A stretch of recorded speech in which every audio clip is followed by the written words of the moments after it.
Ready to roll.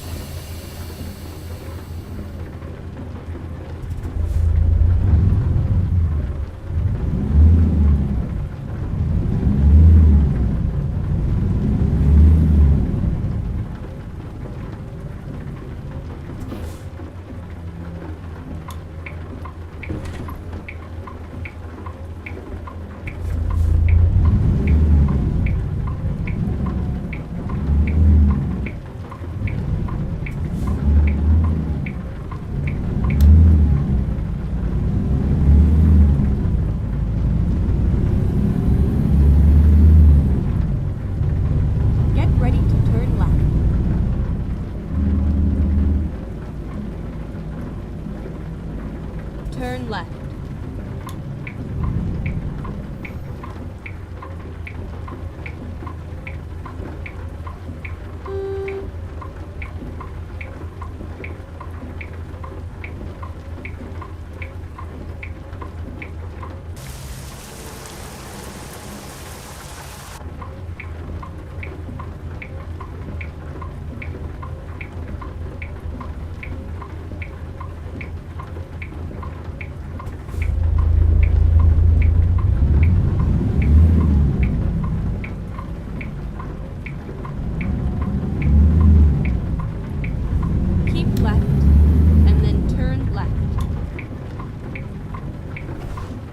Turn left.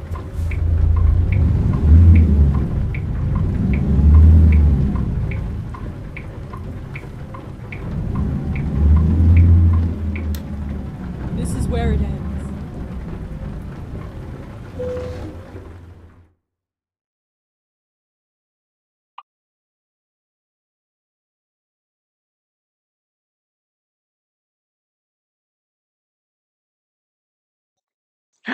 Good evening, everyone. Uh, you're on tap here with the International Health News, started with Austin, Texas. The boat starting, what looks like Hurricane Helene is trying for major thing. I want everyone to be prepared for me at this time. And so, other than that, we're going to start with Austin, Texas. And it is 2,000 miles, almost 2,000 miles. And, and, uh, and let's go pick those up, turn the right on, let's get moving.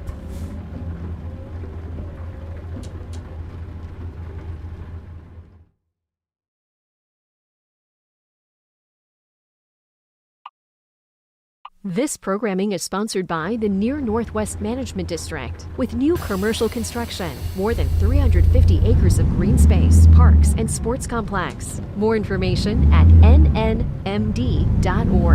Grow near.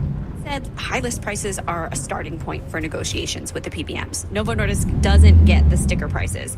In the past, when the company has lowered list prices on other drugs, he said that made those drugs less attractive to PBMs who pocket part of the confidential discount they negotiate. As a result, the lower priced drugs get worse insurance coverage, which means patients can have a harder time getting them. But Sanders had a surprise for Jorgensen.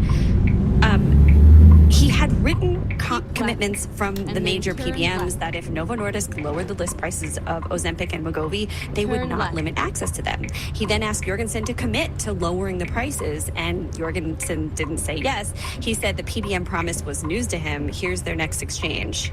Are you prepared to have Novo Nordisk sit down with the PBMs who have made that commitment to me, sit in a room with us and work on an agreement? I'll be happy to, as I said, do anything that helps patients. Okay, maybe that's progress, I guess, but this isn't the first time that there's been public pressure to reduce the price of a particular drug, right? That's definitely true. We've seen a lot of public pressure around the price of insulin and the price of asthma inhalers, including from this Senate committee. And in those cases, it kind of worked. For insulin, patients pay lower co-pays, but policy experts tell me that may have been more a response to other rules in Medicaid, for example. It wasn't public pressure alone. Ozempic and Wegovy are fairly new, so we'll have to wait and see if Senator Sanders' approach pays off. That is NPR's Sydney Lupkin. Thank you, Sydney. You bet. Israel says an airstrike in Beirut today has killed a senior Hezbollah commander. This comes just a day after a wave of airstrikes killed about 500 people in areas where support is strongest for the militant group. It was the deadliest day in Lebanon in more than 40 years of intermittent conflict. Thousands of Lebanese people who fled airstrikes in the south are arriving in Beirut and searching for shelter. NPR's Jane Araf met some of them.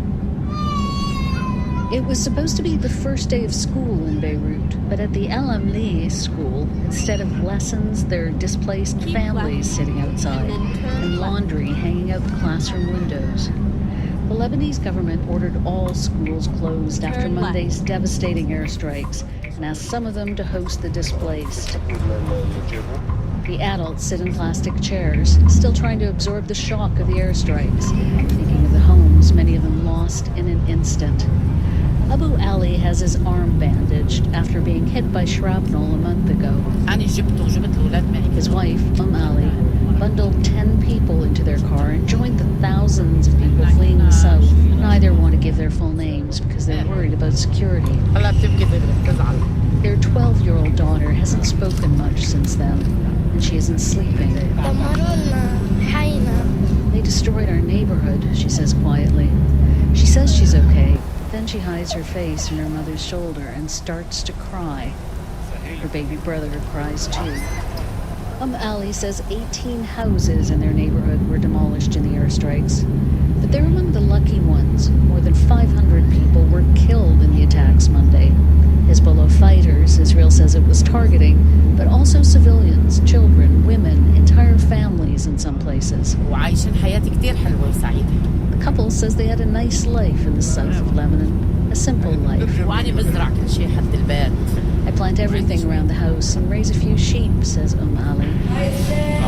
School director Mohammed Hawila takes us inside to show us around. So we're in a hallway, and the school would be normally filled with kindergarten students on this floor. There are colorful pictures on the walls and cartoon characters. Some of the desks are stacked up because they've turned all of the classrooms into temporary shelters for families. There are more than 600 people staying here. While we're there, 3 more displaced families come and are told to try another school. 2 sisters from the border town of Nabatea sit on a low wall. The younger is 18. Her nails recently manicured in a bright purple. Her sister, 20, has long, dark hair, carefully styled. It's a scary day. Anjad, literally. That's the younger sister. She continues in Arabic, saying there are no words to describe how terrified they were. Every night the planes would pass by and scare us, says the older one. There were sonic booms and strikes that were very close. On the long, terrifying drive to Beirut, they recited the Shahada, the Muslim final prayer before death, over and over in case their car was hit. When they reached the southern suburbs of Beirut, Israel was launching airstrikes there too. Keep right. So they ended up in the city center. Neither wants their name used because they worry about security. The streets of Beirut are packed with displaced families. And for those who can afford it, so are the hotels. At the reception desk of one hotel, one man asks for 5 rooms, but only for one night until they figure out what else to do. Outside, the cafe tables are full of families with plastic bags of snacks. The missiles were falling like rain, this woman tells us. She and her sister have been through 3 wars with Israel, but this one, they say, is the worst. Jane Araf, NPR News, Beirut. Tourists visiting the U.S. Capitol will now be greeted by a new statue depicting one of Arkansas's finest. Today we have the pleasure of recognizing, get this, the first musician to ever be honored with a statue here in the Capitol. That is House Speaker Mike Johnson at the unveiling of the statue of the man in black himself, Mr. Johnny Cash. NPR congressional reporter Barbara Sprent reports. Johnny Cash, born in Kingsland, Arkansas in 1932, is most often associated with country music, but his body of work went beyond any one genre. He was country and blues, gospel, and rock and roll. His daughter Roseanne, one of 100 Cash family members at the unveiling of the statue, called her dad a man of wonderful contradictions. He opposed the war in Vietnam, and he went to perform for the troops. He performed for Nixon at the White House and respectfully declined to sing one of the songs the president requested, which criticized welfare recipients because Dad thought it denigrated the poor. The bronze statue of Cash shows him with a guitar slung across his back and a Bible in his hand. Each state gets 2 statues representing notable figures from its history as part of the Statuary Hall collection. The Arkansas legislature voted. This programming is sponsored by Takamura, presenting the Takash String Quartet with pianist Jeremy Dank, playing music of Haydn, Janacek, and Dvorak. September 26th at Hobby Center. For tickets, takamura.com. For the last decade, there have been calls to remove segregationist symbols from the U.S. Capitol, but bills have never passed both chambers, and there remain in the building statues of men with ties to the Confederacy, including its president, Jefferson Davis.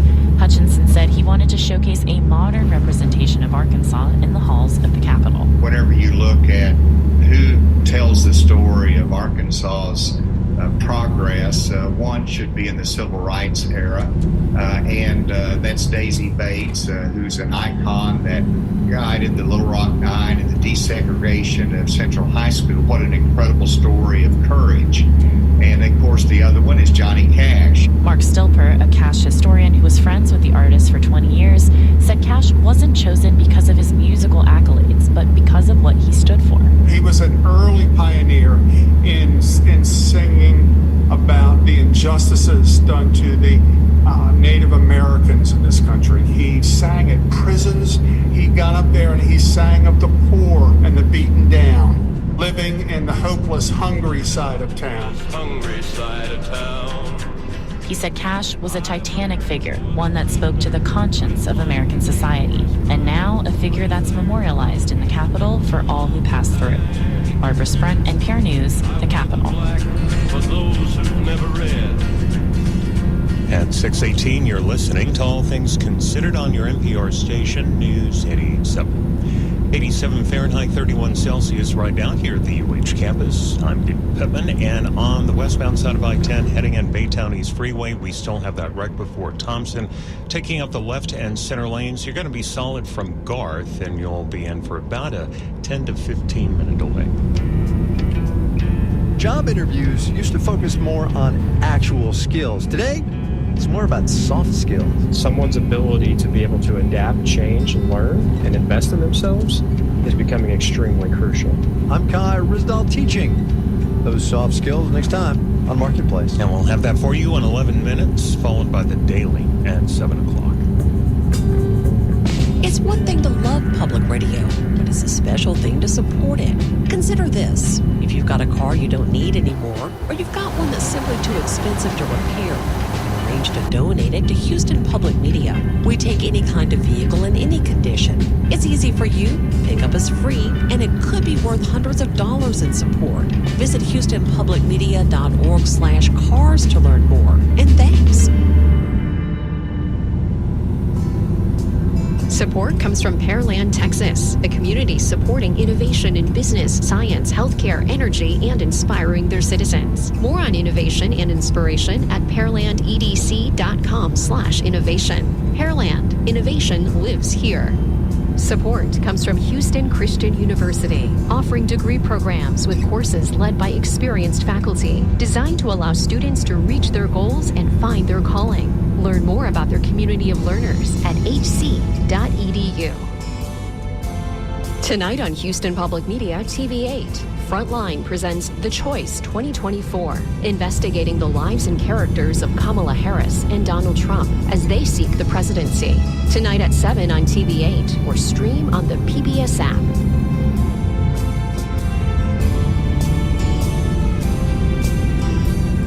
Support for NPR comes from the station and from Amazon Business, committed to being a digital purchasing solution for businesses so that growing the business is the main focus and not admin and paperwork. Learn about smart business buying at amazonbusiness.com. And from the Council for Interior Design Qualification, whose mission is to assess practitioner competency to create design solutions that safeguard public health, safety, and welfare. Learn more at cidq.org/NPR. From NPR News, this is All Things Considered. I'm Elsa Chang. And I'm Juana Summers.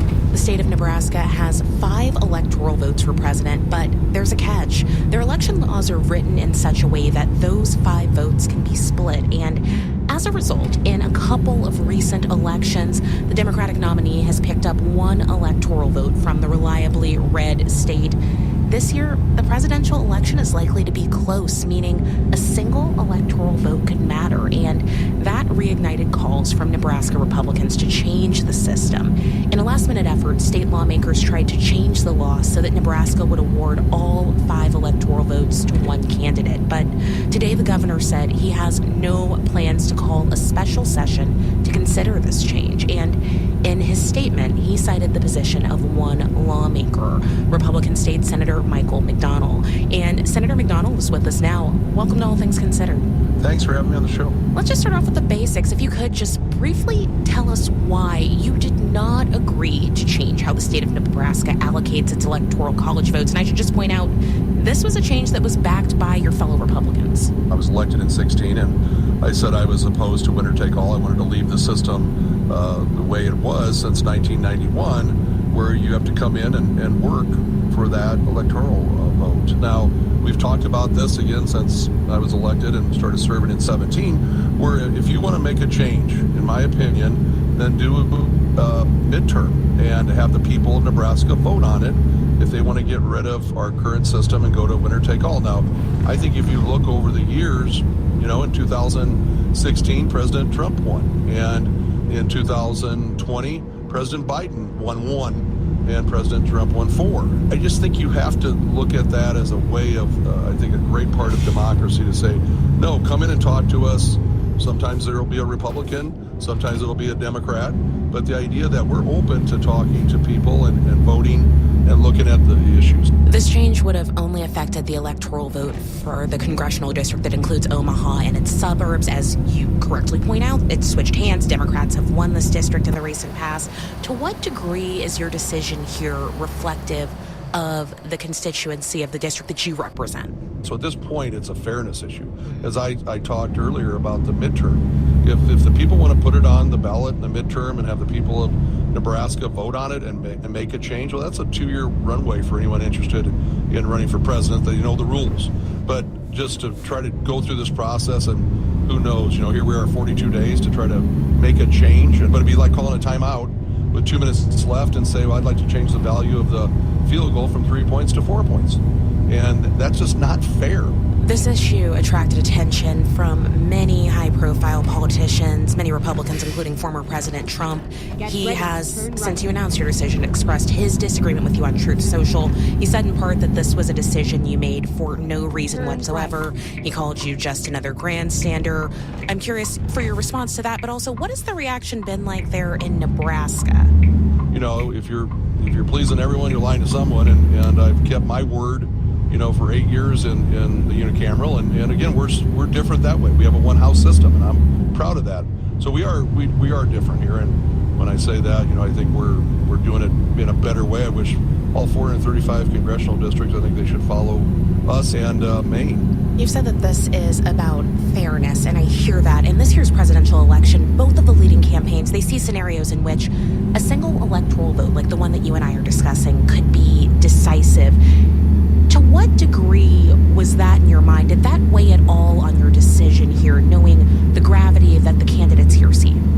I think we have to make sure in any process that, again, it's fair and everyone knows the rules. And regardless, and as we've talked about going back, President Obama was victorious and came in and worked hard and won one of the 5. And then we go again back to President Trump, where he came in and won all 5. And then you go President Biden, and he won 1. And again, we want people to come in here and work hard and listen to us, and we don't want to be a flyover state. But I think that's the country, and that's why I think the country, if they seriously would take a look at our process, I think it'd be better for our country if all 435 congressional districts did it this way. We can't do it and make changes trying to, again, with very little time left, trying to influence it one way or the other. And if we're going to make any changes, then we should do it 2 years before, and the people of Nebraska should vote. We've been talking with Nebraska State Senator Michael McDonald. Thank you so much for your time. Thank you. In Nevada, cooks, waiters, and casino workers make up the front lines in the 2024 election. It's the Democrats' not-so-secret weapon, this battleground state. An army of service workers from the Culinary Workers Union have been helping deliver the party victories over the last several election cycles. NPR White House correspondent Franco Ordonez has this story. It's the second day that Nancy Chavez Flores and Mauricio Baena, kitchen worker and food runner, have been knocking on doors through Las Vegas. Hi, Robert. My name is Mauricio from the Culinary Union. This is Nancy, who is my coworker. We're canvassing for Kamala Harris. Baena is feeling good about a run of strong support from different voters for Vice President Kamala Harris after getting dismissed from a couple homes of Trump supporters earlier in the day. I've been watching all of it. I plan to vote for it. All right, so you're a strongly supporter? Yes. Okay. Can we come with your vote? Yes, you would. All right, thank you very much. Thank you. Have a wonderful day. Can we come with your vote for Kamala Harris? More than likely, yes. Oh, thank you very much. But he also got some pushback when he met Francisco Araujo. Araujo's long voted for the Democratic Party, but he was not yet ready to commit to Harris. Yo nada más le voy a dar un punto de vista que yo he observado. Okay, look, I'm just going to give you a point of view that I have observed. He's thinking about retirement, and he's worried about Social Security, food prices, and rent. Yo nada más lo que quiero que le decirle. I don't mean to be rude. What I'm trying to say is we're worried. We are worried on this aspect, economic. Estamos preocupados en ese aspecto económico. Baena and Chavez Flores are 2 of the union members who have taken a leave of absence for this new job, mobilizing voters for Harris through the election. The union covers their salary while they're away from work. John Tooman, a professor of political science at the University of Nevada, says Harris and the Democrats have a structural advantage when it comes to mobilizing voters. In a state like this, it's all about turnout. I can't emphasize enough, Trump has been late to try to put infrastructure and a ground game in place in Nevada. Helder Tosti is a Republican strategist and former director of Hispanic outreach for the Trump campaign in 2020. He says it's no secret that the Harris campaign has a financial advantage. The Trump campaign has had to make trade-offs about where they're going to spend their money. That does not mean the ground game doesn't exist. It just means that instead of it being a physical office, it is Hispanic volunteers going into Hispanic neighborhoods. It's about optimizing. The type of grassroots campaigning that the Culinary Union and Mauricio Baena have already undertaken. 6 days a week.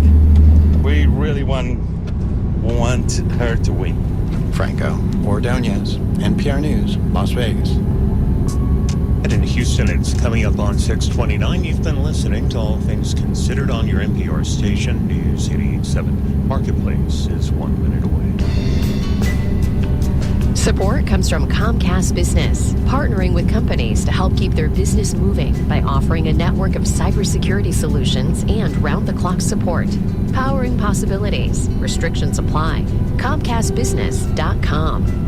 Support comes from Amazing Place, opening its second campus in Katy next spring. Evidence-based programs are designed for those with mild to moderate dementia, their caregiving families, and for anyone interested in brain health. Details at amazingplacehouston.org.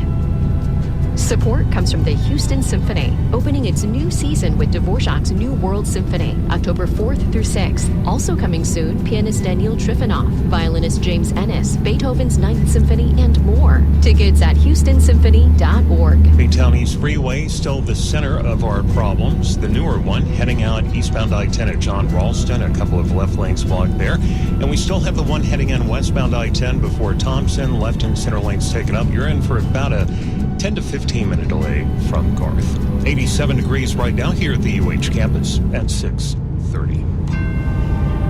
Marketplace is supported by Progressive. Progressive Commercial Insurance protects small businesses with customizable coverage options as unique as your business. More at progressivecommercial.com. I believe I warned you yesterday we are going to do a bond market story from American Public Media.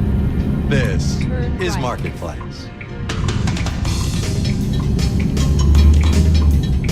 Marketplace is supported by Amazon Business, focused on offering smart business buying solutions, leaving time to focus on growth. More at amazonbusiness.com. And by Barron's Streetwise podcast, hosted by Barron's Associate Editor Jack Howe, offering insights each week on business leaders and trend spotters, available everywhere. In Los Angeles, I'm Kai Risdall. Tuesday today, 24 September. Good as always to have you along, everybody. We begin today with a little bit of a wait, what? Story about the bond market. The Fed cut its target interest rate last week, as you know, but since then, the yield on the 10-year Treasury note has actually gone up. We talk about the 10-year most every day on this program because it is the benchmark for lots of other interest rates, mortgages and car loans, corporate borrowing. So when its yield goes up, it is not, in fact, getting cheaper to borrow money across the economy. But there are reasons why this is happening.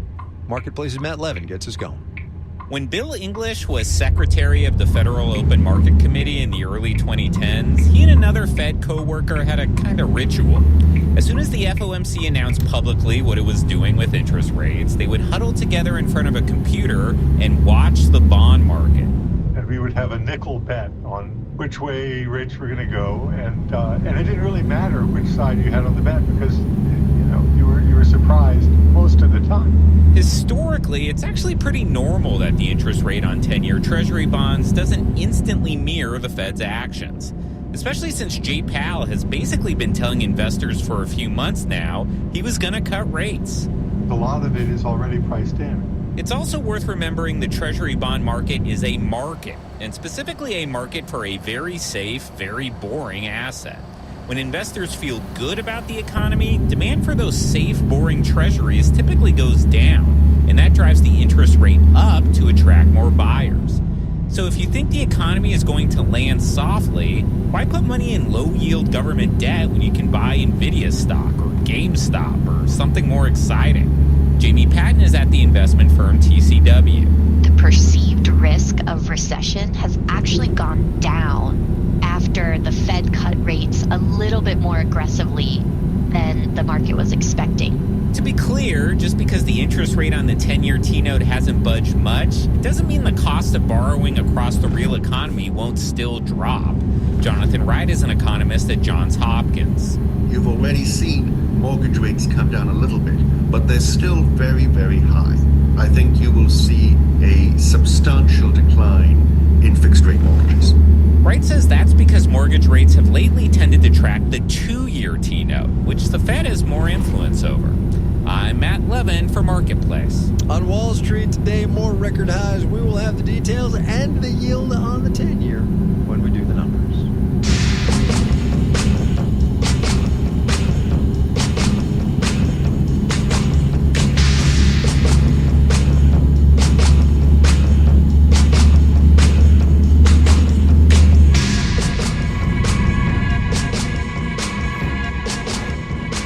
Mortgage rates have indeed been falling. Matt Levin was just talking about this. Home prices, though, just don't seem to care. From the Blue Ribbon Case-Shiller Home Price Index out this morning, home prices were up in July for the 14th month in a row, 5% higher over the past year nationwide. But that national housing market is really a bunch of local markets bundled together, right? And we noticed something interesting browsing through the data today. The two metro areas where prices grew the most last month, both more than 8%. New York and Las Vegas. Marketplace's Samantha Fields has more on that one. Las Vegas has everything you could possibly want, according to Mary Perry. She's been a realtor there for 34 years. We have every sports team now. Taxes are very low. Best places to eat. Entertainment's the best. We have all the concerts. She's not surprised so many people are deciding to move, especially because it's also still pretty affordable. Our neighboring states like California, home prices are just crazy, and, people want to retire and come here and pay cash and live their best life. And they are. The rise in home prices reflects that. They jumped more than 8% in July, second only to New York, where prices rose almost 9%. Brian Luke at S&P Dow Jones Indices says people moving from more expensive states is likely a big factor in Las Vegas. The Las Vegas market is, the high tier is still over $300,000 below what is considered low tier in Southern California. It's not quite the same in New York, which has long been one of the country's most expensive housing markets. But Ali Wolf at the housing data and consultancy firm Zonda says for all their differences, Las Vegas and New York do have something in common: strong, growing economies. New York is the largest employment hub in the entire nation, and it's just a diverse labor market. Las Vegas right now is still being driven by gaming and tourism. There's been so much discussion in the economy about the strength in the service sector. We're seeing that show up in the Las Vegas numbers. Both cities have big service sectors and vibrant cultural scenes. And Kenny Lee, a senior economist at Zillow and StreetEasy, says both took a big hit during the pandemic. As these industries continue to recover, the workers in these fields also need housing. And he says that is likely driving demand for housing in both cities, too. I'm Samantha Fields for Marketplace.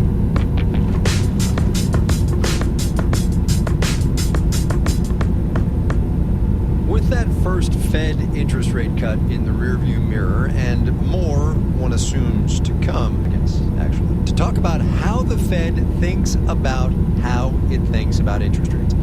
The central bank actually has a mechanism by which it does that. It's called, in the vernacular, the Framework Review. And Fed Chair Jay Powell said in his Big Jackson Hole speech last month that they're going to get going on the next one later this year. Carola Binder is an associate professor of economic policy at the University of Texas, Austin. And we asked her when we got her on the phone the other day to recap the results of the last Framework Review back in 2020, which came after a series of public listening sessions. And when that was all concluded, what they did was make their inflation target into what's called an average inflation target. Mm-hmm. So the idea was if they miss their target from below, then they're going to make up for it from above. And the upshot, if I recall, was that they said in almost as many words, but not literally as many words, we're going to let the economy run hot for a little while because we've been undershooting inflation and we need to get it back up there. Exactly. That's exactly right. So inflation had been below 2% for a very long time. All the groups they talked with said what we really want is a full employment economy. We want to, let things run hot a little bit, err on that side, rather than worry about inflation that might rise in the future. That's why they made the makeup target asymmetrical. They weren't promising to make up for overshoots, just promising to make up for undershoots. It has been, as we all know, 4 very long years since the last framework review. What do you anticipate this one might look like, whenever it may start? And it's going to be soon, we just don't know when. Right. So I think they are going to revisit the same changes they made at the last one. I think they'll want to at least say, look, we made this change to average inflation targeting. How did this framework serve us during the pandemic? Obviously, inflation went way above target, but also, inflation's come back down without a big recession. And I think they're going to be grappling with that asymmetry that I mentioned, where they make up for low inflation, but they don't make up for high inflation. That's going to be a big issue that they will be talking about at the next framework review. What about the idea of a 2% inflation target? I've asked, I think, Raphael Bostic in Atlanta. I might have even asked Powell himself, why don't you just say, we're targeting 2.5% now and call it a day, declare victory and depart the field? And they're like, no, we can't do that. Do you think they'll revisit? No. Okay, yeah, all right, you're a no as well. Okay, good. I think 2% is pretty sacrosanct for the Fed. That if they were to change it, and especially if they were to change it now while inflation was above target, it would come off as them being, opportunistic, and this definitely wouldn't be the time for it when people have just felt how painful inflation can be, for the Fed to say, well, we're going to actually go for higher inflation. Changed our minds, yeah. Okay, one more. How the Fed communicates. We've talked a lot on this program, and everybody else who watches the Fed has talked a lot about how the Fed communicates, their efforts at transparency and trying to make people understand what they do. I will quote, however, a Brookings publication on the Federal Reserve and what it's trying to do, and it goes like this, quote, if you give a normal person a choice of reading a Fed statement or watching a Fed press conference or watching cat videos on YouTube, they're going to choose the cat videos almost every time, end of quote. I would just say they're going to choose the cat videos all the time. What, if anything, do you think the Fed ought to do about its communication, or just keep on pressing ahead? Well, if people are going to choose the cat videos every time, what that tells you is that people don't really want to have to spend that much of their time worrying about what the Fed's doing and worrying about inflation. So that kind of tells you that the best thing the Fed can do for the public is keep things pretty stable, pretty predictable, so that we don't have to watch the Fed videos. But I do think there is a duty that they do communicate with the public what they're doing and why, so that we can evaluate whether they actually do what they say they're going to do, and whether it's consistent with what they've been mandated by Congress to do. Last framework review 4 years ago, it was pretty seismic. Are you thinking it's going to be as big this time? I'm guessing not. Yeah. I think that this probably isn't the time when they want to introduce something seismic. I think they would rather say, look, we had a really hard episode here. We're on kind of surprisingly strong ground today. Let's take the win, but also take some lessons from it. I don't think they're going to want to make major changes at this point. Carola Binder at the University of Texas in Austin. Professor Binder, thanks for your time. I appreciate it.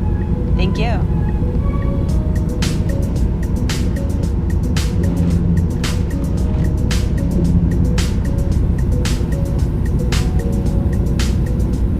The giant consulting company McKinsey has a sustainability division, whence this data point comes. Globally, 7% of carbon emissions come from the cement industry.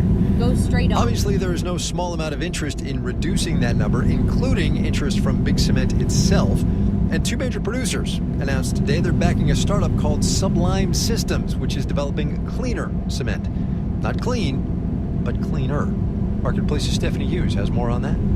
Cement is primarily made from limestone. It's heated up in kilns to around 1,500 degrees Celsius. So hot, electricity won't get the job done, says Jeremy Gregory, who leads MIT's Climate and Sustainability Consortium. We pretty much have to use fossil fuels now, either coal or natural gas. Gregory, who also counts Wholesome as a backer of his research, says that's one reason making cement's carbon intensive. Also, the limestone emits carbon as it's heated up. And cement is a key ingredient, basically the glue, and concrete, which we use a ton of. Concrete is the most used substance on Earth besides water. There are ways to make cement with less carbon, including biomass instead of fossil fuels to heat up the kilns. Also, companies are making cement blends that include alternatives to limestone. And there's also a push to capture the carbon that's being emitted at cement plants, says Paul Adelecki with the Global Cement and Concrete Association. But he says decarbonization does come at a price. It would add about 5% onto the cost of a typical house, being able to deliver sort of net zero cement and concrete. Another possibility, use less concrete as we build cities, says Jay Coe of the Lightsmith Group, a climate-focused private equity firm. If you converted areas back into parkland or greenery, then that has a much more absorptive capacity for flood events or for rain events that are increasingly happening. Essentially, less gray infrastructure and more green. I'm Stephanie Hughes from Marketplace.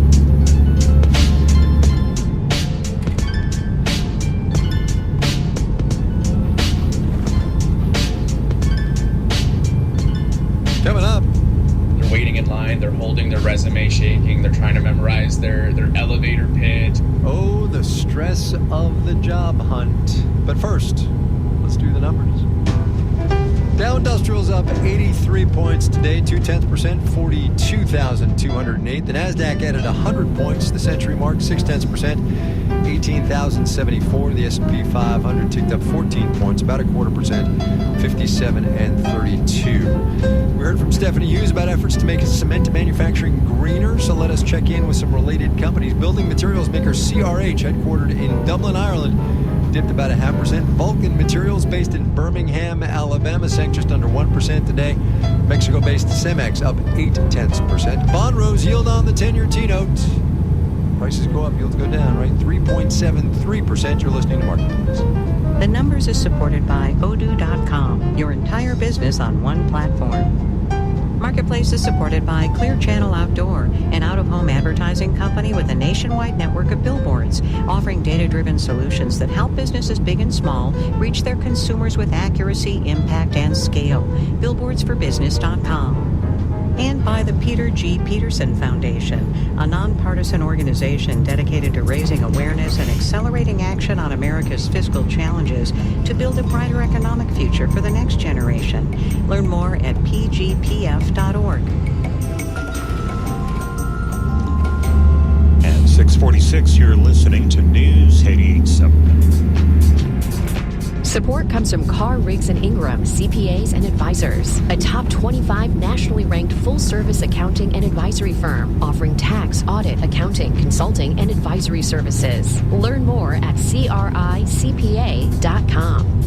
Support comes from UT Health Houston, home to maternal fetal specialist Dr. Jerry Wafuerzo, who helps keep moms and babies healthy and safe through high-risk pregnancies and births. More at uth.edu/manyfaces. Support comes from Pearland, dedicated to growing innovative businesses and inspiring families, offering a diverse workforce, modern infrastructure in schools, parks, and more. Details at pearlandedc.com/innovation. Pearland, innovation lives here. Support comes from Live Nation, presenting Andre 3000, performing his latest entirely wind-focused instrumental album, New Blue Sun, at the Hobby Center for the Performing Arts on September 25th. Tickets available now at livenation.com. This is Marketplace. I'm Kai Rizdal. The news out of Beijing overnight was interesting. The People's Bank of China rolled out a not entirely unexpected, but still bigger than most people had been guessing it would be, economic stimulus plan. Interest rate cuts, lower bank reserve requirements, and a cut in borrowing costs for existing mortgages. That last one is worth staying with for a second, because not all that long ago, Beijing had engineered a property slump, trying to rein in developers who were overdeveloping by a lot. The Chinese housing bubble did indeed pop. Millions of apartments and condo units were left unfinished. Local governments had to step in. And now, finally, some home buyers are getting the keys to their condos. Marketplace's Jennifer Pack has more now from central Henan province. In Zhengzhou City, a condo project with 6,000 units called Qifucheng is mostly complete. Lively music blasts from a lone speaker. A flimsy red carpet held down by bricks leads to the entrance to welcome homeowners, like folk singer-songwriter Chen Peng. We've been reporting his fight to get his condo for the past few years. Today, he's finally picking up the key. That's only taken, 9 years? I feel a mix of happiness and sadness. I'm glad that I finally got my condo, but I'm sad that I must resume mortgage payments. Property staff call out Chen Peng's number and look for his key. He bought the condo in 2015 before construction started because he was nearing 30 and his parents were pressuring him to find a wife. Now he's 38 and still single. To be a desirable bachelor in China, he needs to own property. Over the last 9 years, Chen Peng protested against the delayed construction, got detained for it, went on a mortgage boycott, almost got sued by the bank twice. And now he's finally standing in front of his new home with friends in tow. The key won't turn, he says. A property staffer runs down to fetch another key. It's okay. This building has been a rotten tail for so long. I can wait a bit longer. A rotten tail building is a common name for abandoned developments in China. Construction here stopped in 2019 and resumed 2 years ago. Some construction company with a government background took over the project. But buyers can't expect to get everything they paid for. That's the case with Zhang Fenglie, some 700 miles away in Chongqing City. He bought an unfinished condo from troubled property giant Evergrande, which was later completed by the local government in 2022. When I bought the unit, I was told there would be a basketball court, a cinema, a soccer field, and a swimming pool in the condo complex. But now there is nothing there, except for a few trees. Back at Chenpeng's building, he's finally got the right key. One of his friends aims a confetti popper through the front door. We all file in and see concrete. Concrete floors, concrete walls, no lights, no toilet. Chenpeng says to save money, he bought the place as bare bones as they come. It was priced at about $91,000 in 2015, and he's mostly satisfied. I was a bit ticked off when I saw the firefighting water pipes are not hidden. But after so many twists and turns to get this condo, I think it's fine. Then he takes out a yellow vest, the same one he wore when the police detained him. The message on the vest reads, "Return my home. Resolutely safeguard my rights." He asked me to take a photo of him wearing the vest in his new 3-bedroom, as proof, he says, the protesting was worth it. In his car, Chenpeng says he's looking ahead and has been collecting used furniture. I told my friends that I would decorate my place in the cheapest way possible. I won't even paint the walls. My plan is to spend no more than $7,000 on renovations. Many people say that's impossible. The past 9 years, he says, feels like a dream. There's no way to turn back time. But what if I hadn't bought this Rotten Tail project and had found another home in the city? Would I be married by now? But he says, compared to many other home buyers, he's one of the luckier ones. In Zhengzhou City, I'm Jennifer Pack for Marketplace.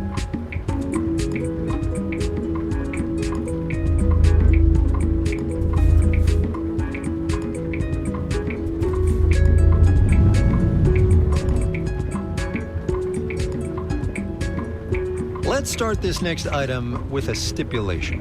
Applying for a job stinks, to be polite. That's in part because trying to find a new job always stinks, but also because technology has really changed the world the job seekers are living in. Just one example, artificial intelligence. AI has made it easier to apply to different kinds of jobs with specifically tailored resumes, yes, while employers are using AI too to sift through what can be an overwhelming number of applications. What's missing there is the human element, the soft skills that don't just help people get jobs, but help them adapt to new technologies, grow into new roles, and work with a team. And then continue straight. And for college students and new graduates who, thanks COVID, spent some of their time in school socially distanced, shall we say, there is a growing recognition that their professional people-to-people skills might have suffered. Marketplace's Elizabeth Trovall has that one. At a recent Carnegie Mellon University career fair in Pittsburgh, hundreds of students mill about and pitch themselves to recruiters. It's a high-stakes scene for these students. They're waiting in line, they're holding their resume shaking, they're trying to memorize their elevator pitch. Sean McGowan works with students on career development at the school and likes to pump them up in line. Tell a story, make an actual connection. Don't worry about just listing off all of the technical skills you have from your resume. Easier said than done. R.T. Jane, a 25-year-old electrical and computer engineering master's student, attended the career fair. It's just a very toxic event. Hearing students in front of her in line pitching themselves over and over again. At this school, everyone is so talented, so smart. You know, you don't really have any brand name advantage because everyone goes to the same school. She tries to differentiate herself, emphasizing her work ethic and enthusiasm for learning new things. Those are two soft skills that I think help me succeed in whatever role I would take. But that is something I don't know how you communicate to recruiters, to hiring managers, especially in a setting where it seems like all they want to see is like a couple keywords on a piece of paper. At Carnegie Mellon, Sean McGowan is working on bridging that gap as he's seen AI suck even more humanity out of the application process. We are living in an application volume society right now. We have students applying to hundreds and hundreds of jobs. He's pushing students on building relationships and being someone that an employer would want to work with on a project 40 hours a week. But there's only so much he can do, as these are skills that develop over time. You know, how to work autonomously, you know, how to critically think, how to be creative. Those are things that are much harder to teach on a work site. And from the talent management side, Thomas Vick with talent firm Robert Half has watched the role of soft skills transform in the past 2 decades or so, especially in the IT field. It was really, for the longest time, you know, mostly, if not entirely, about the person's technical skills. He says soft skills are becoming more important as technological change accelerates. Especially when you look at now generative AI and other things that are advancing at a rapid pace. Someone's ability to be able to adapt, change, and learn and invest in themselves is becoming extremely crucial. And some schools are taking note. At Texas Christian University in Fort Worth, the school is piloting a mandatory career development program for business students that will help them develop soft skills and career readiness. Mike Caldwell runs the Career Development Center at the school. So it's doing group projects around interviews, the job search, creating a resume, crafting a cover letter, networking with alumni, all of those different things in a course setting. While he says soft skills have always been important, he's noticed a new emphasis on that human touch, like at career fairs, which a decade ago there was talk that they were outdated. Nowadays, their career fairs are the place to be. We've been at max capacity for the last few years. Never than before, I think people want that in-person connection. He hopes their pilot program can help students bring those soft skills to career fairs and beyond. I'm Elizabeth Trovall for Marketplace.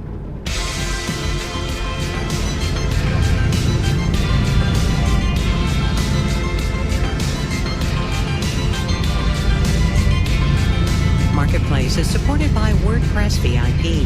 Media, enterprise, and government websites worldwide trust WordPress VIP to run, grow, and secure their websites.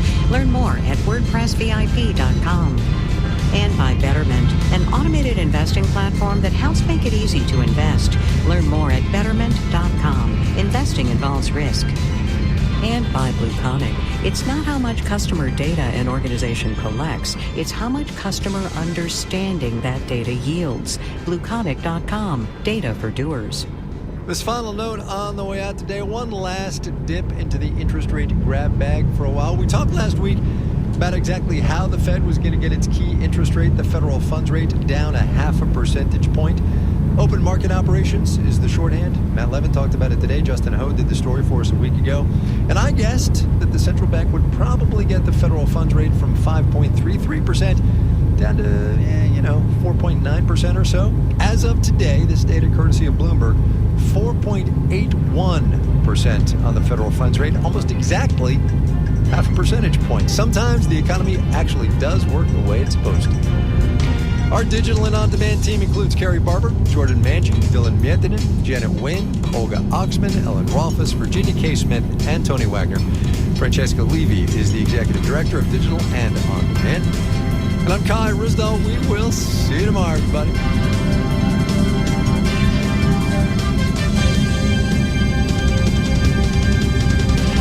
This is APM.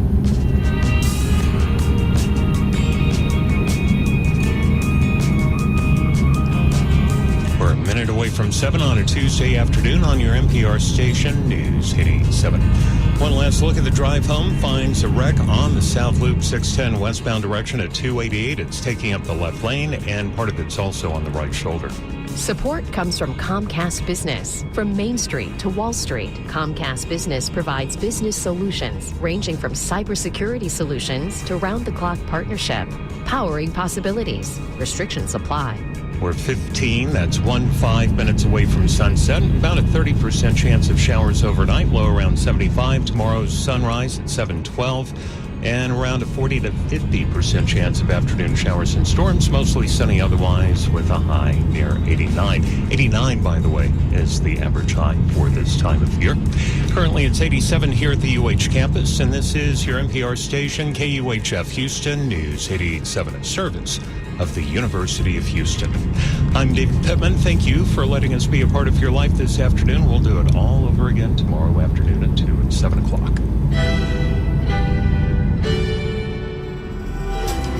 There's this big game of musical chairs happening where people are moving all around the country in search of the next cheap housing market. And eventually, it gets to the point where there's nowhere you can run anymore. I'm Michael Barbaro. That's coming up on The Daily from the New York Times.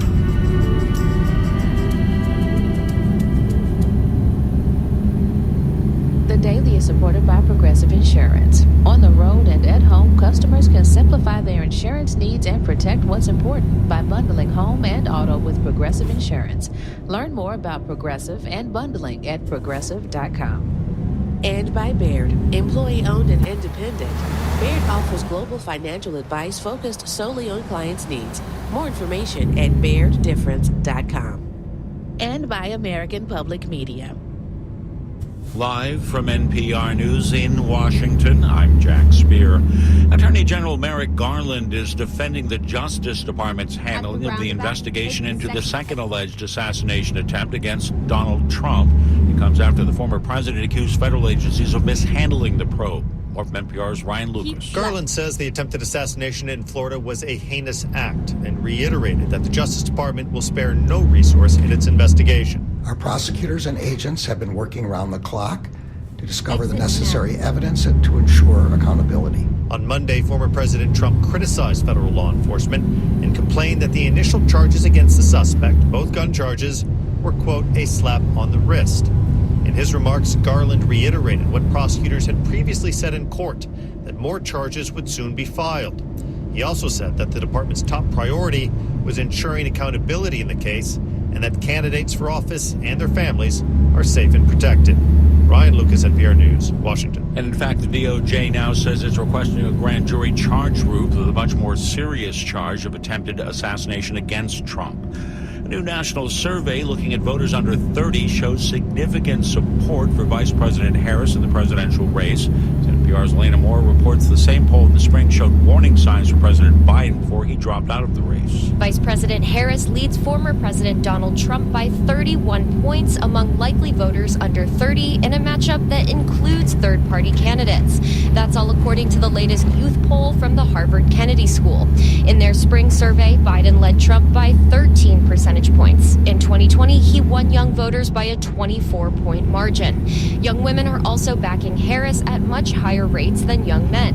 In the spring, even though likely female voters sided Biden over Trump, in this poll, 70% of young women support Harris, compared to her 53% support with young men.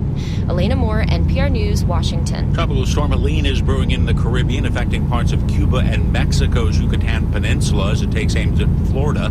NPR's Debbie Eller reports the storm is expected to strengthen into a hurricane. The National Hurricane Center says Helene is on track to make landfall as a major hurricane late Thursday in Florida's Big Bend region, where the Panhandle meets the peninsula.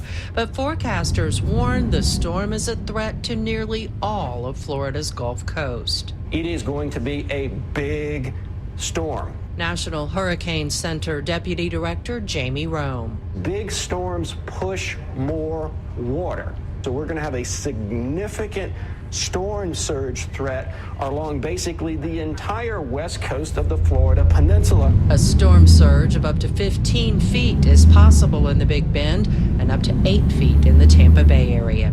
You're listening to NPR. Travis Scott's Days Before Rodeo is on the top of this week's Billboard Albums chart thanks to blockbuster vinyl sales. NPR's Stephen Thompson has...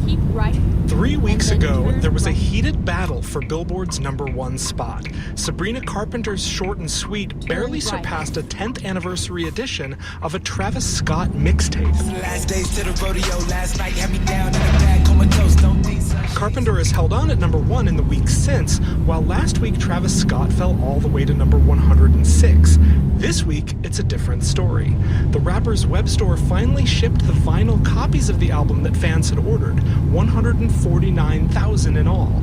That was enough to make Days Before Rodeo, a mixtape from 2014, this week's number 1 album in the country. Stephen Thompson, NPR News.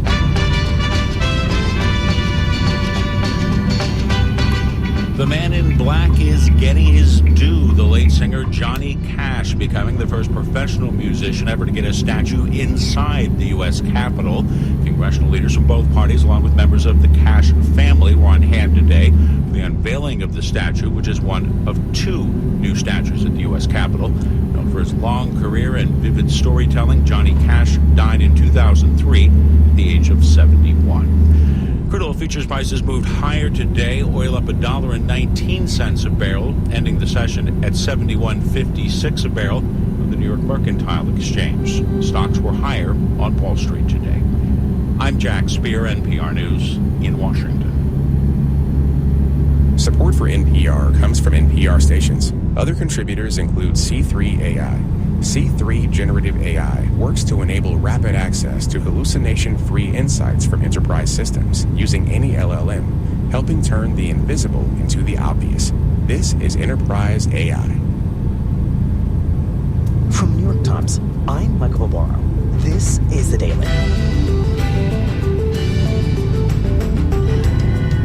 Over the past year, frustration over the cost of housing in the United States has become a centerpiece of the presidential race, the focus of government policy, and an agonizing nationwide dilemma from San Francisco to Kalamazoo.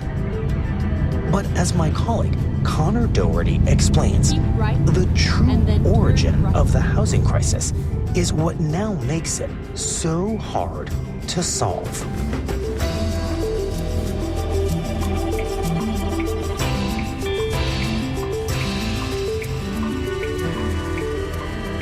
It's Tuesday, September 24th.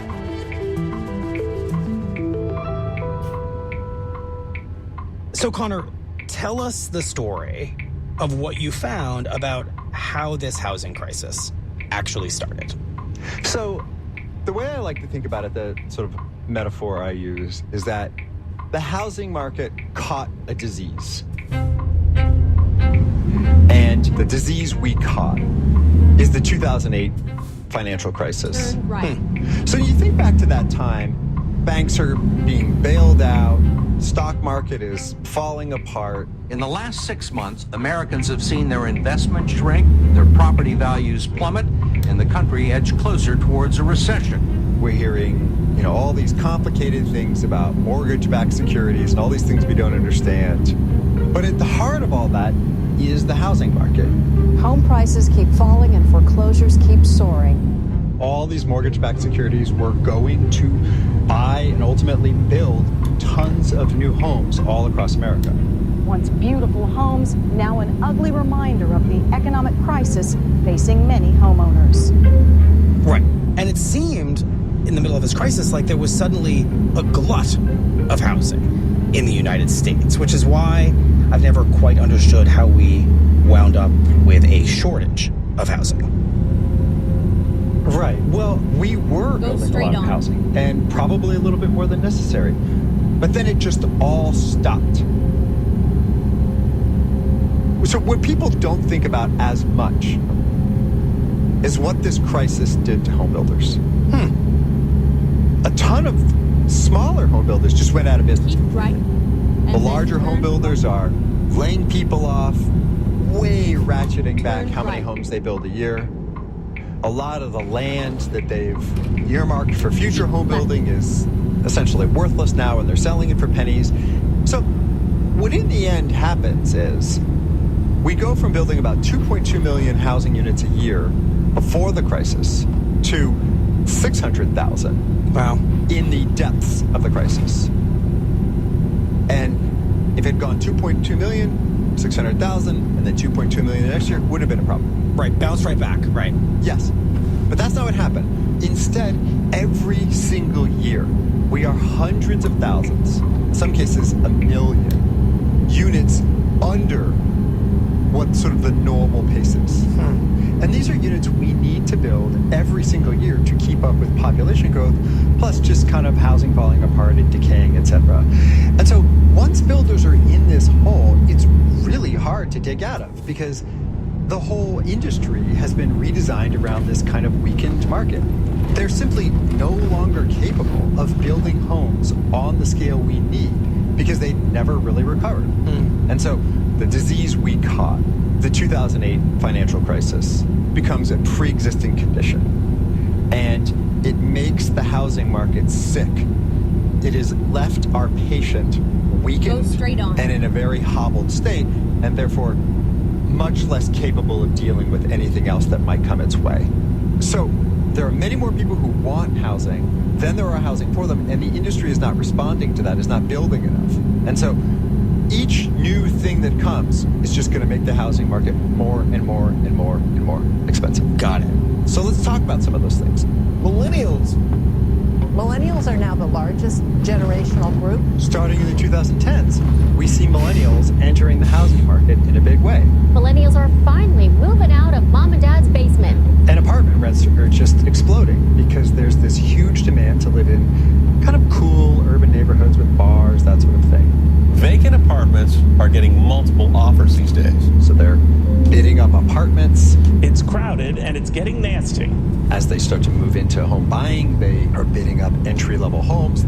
Over a longer period, more and more people are living alone. We have seen growth in smaller households. Atlanta, Seattle, Denver, Minneapolis, all 40% or more of the households have just one person. It's just like a larger period of people's lives in which they want to live alone, which, like millennials entering the market, makes it more expensive. It increases the demand for housing. Then we have the pandemic. 2020 is expected to outpace 2019 when it comes to the number of homes sold. And all these people able to work remotely. Everybody used to want an open floor plan. Now you need multiple Zoom rooms. They, in some cases, want bigger homes. In some cases, want to live in these smaller, more remote areas. On top of that, you start to have inflation. The era of cheap money and easy money is over. Then you have a rise in interest rates. Housing has never been more unaffordable because of where interest rates are at, because of elevated. And we're not even talking about zoning, which restricts how many units can be built in a certain parcel, or Airbnbs that basically turn homes into hotel rooms. So all these other things are out there, but they're hitting a housing market that has been underbuilding for almost 20 years.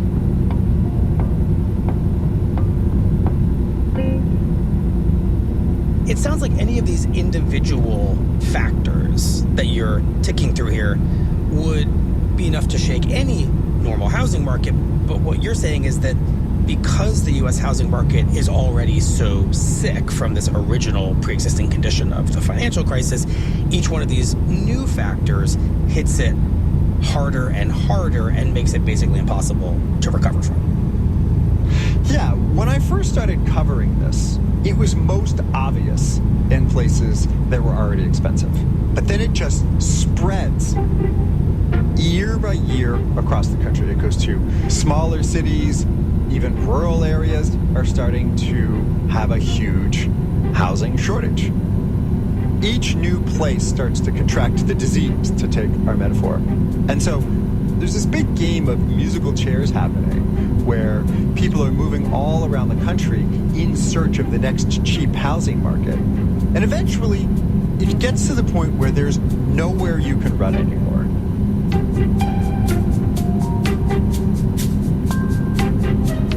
We'll be right back.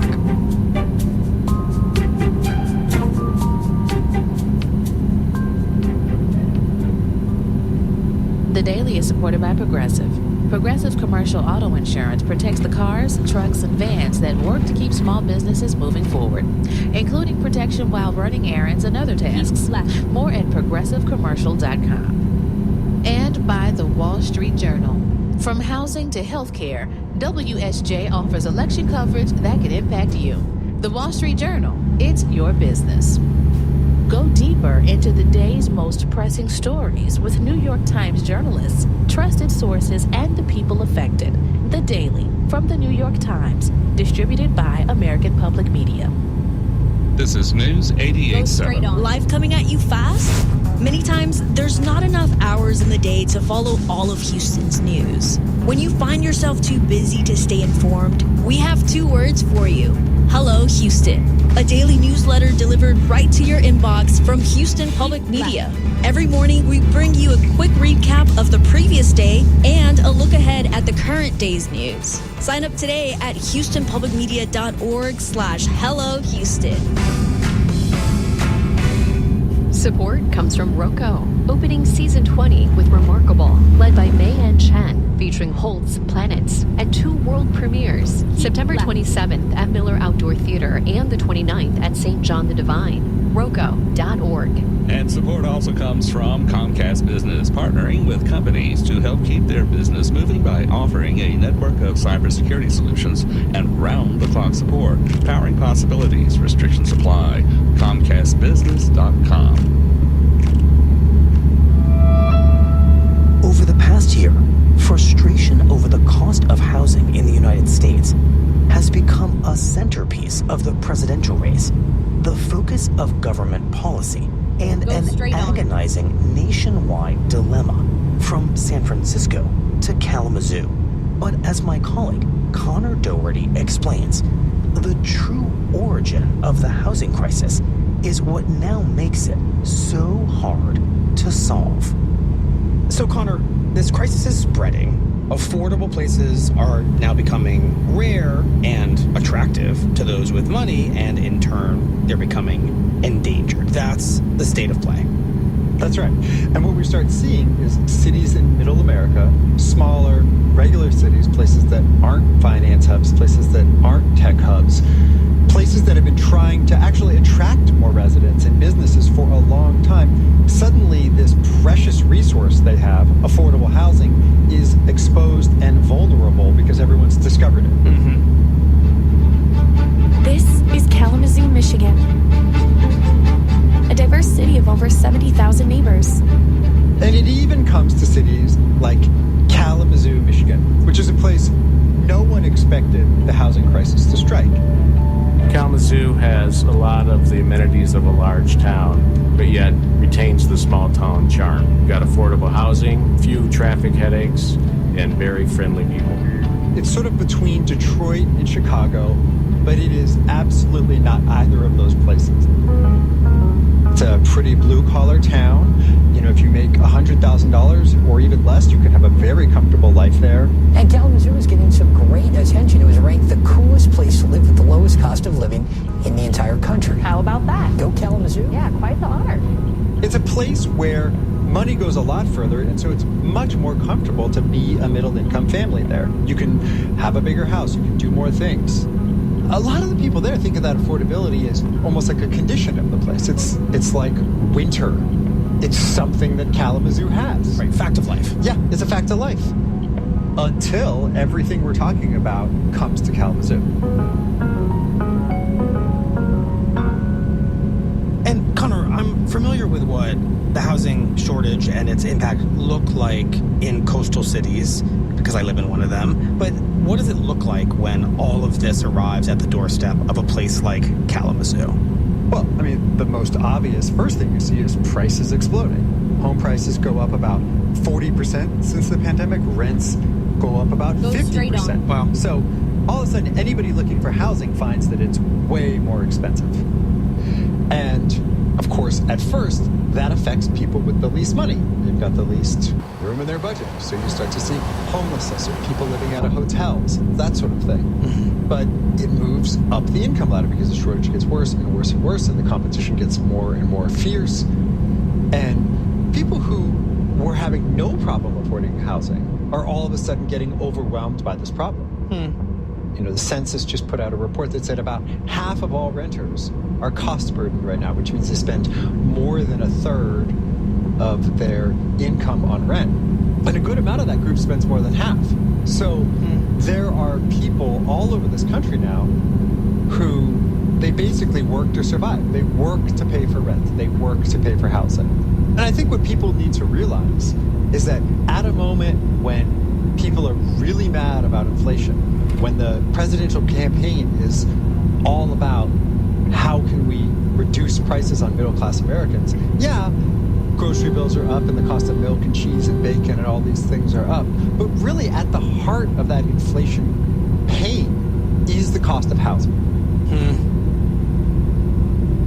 So given just how widespread this problem has become, how much financial pain it's causing, just the sweep of it, from San Francisco to Kalamazoo, how does the U.S.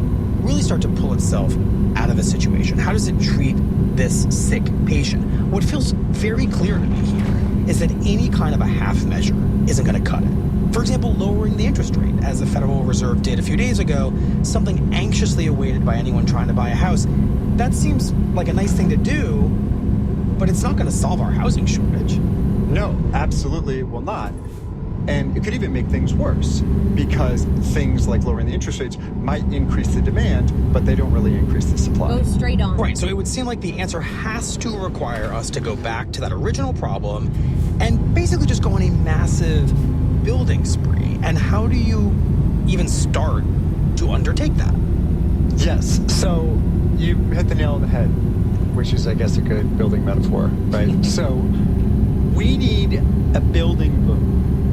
And some outside force is going to have to push the industry to build way more housing than it is currently capable of or even wants to, right? And that outside force is almost certainly going to be the public sector, state, local, and ultimately the federal governments. And the reason is that the entire model is now so upside down that it's often more expensive to build a house. It costs too much in land, too much in 2x4s, too much in labor, that a builder can't even make money for a price that a middle-class person could afford to buy it for. So what do? They build much higher-end homes. And what happens is this kind of idea of the middle-class starter home essentially starts to go extinct. Right. Builders can more easily make a profit catering to the rich, and that's what a lot of them do. You just said that it's going to take the government to push builders to build what we actually need them to build, which is a whole lot of affordable and middle-income housing. So what kind of tools does the government have at its disposal to accomplish that? Everywhere you go in America, you're going to hear a lot of different programs, but they're really going to only do one of two things. You're either going to make it way easier to build, or you're going to spend money doing it. So the first one is reducing regulatory barriers like zoning restrictions to say how many units can be on an acre, or environmental rules that kind of stretch out the timeline for how long it takes to get building.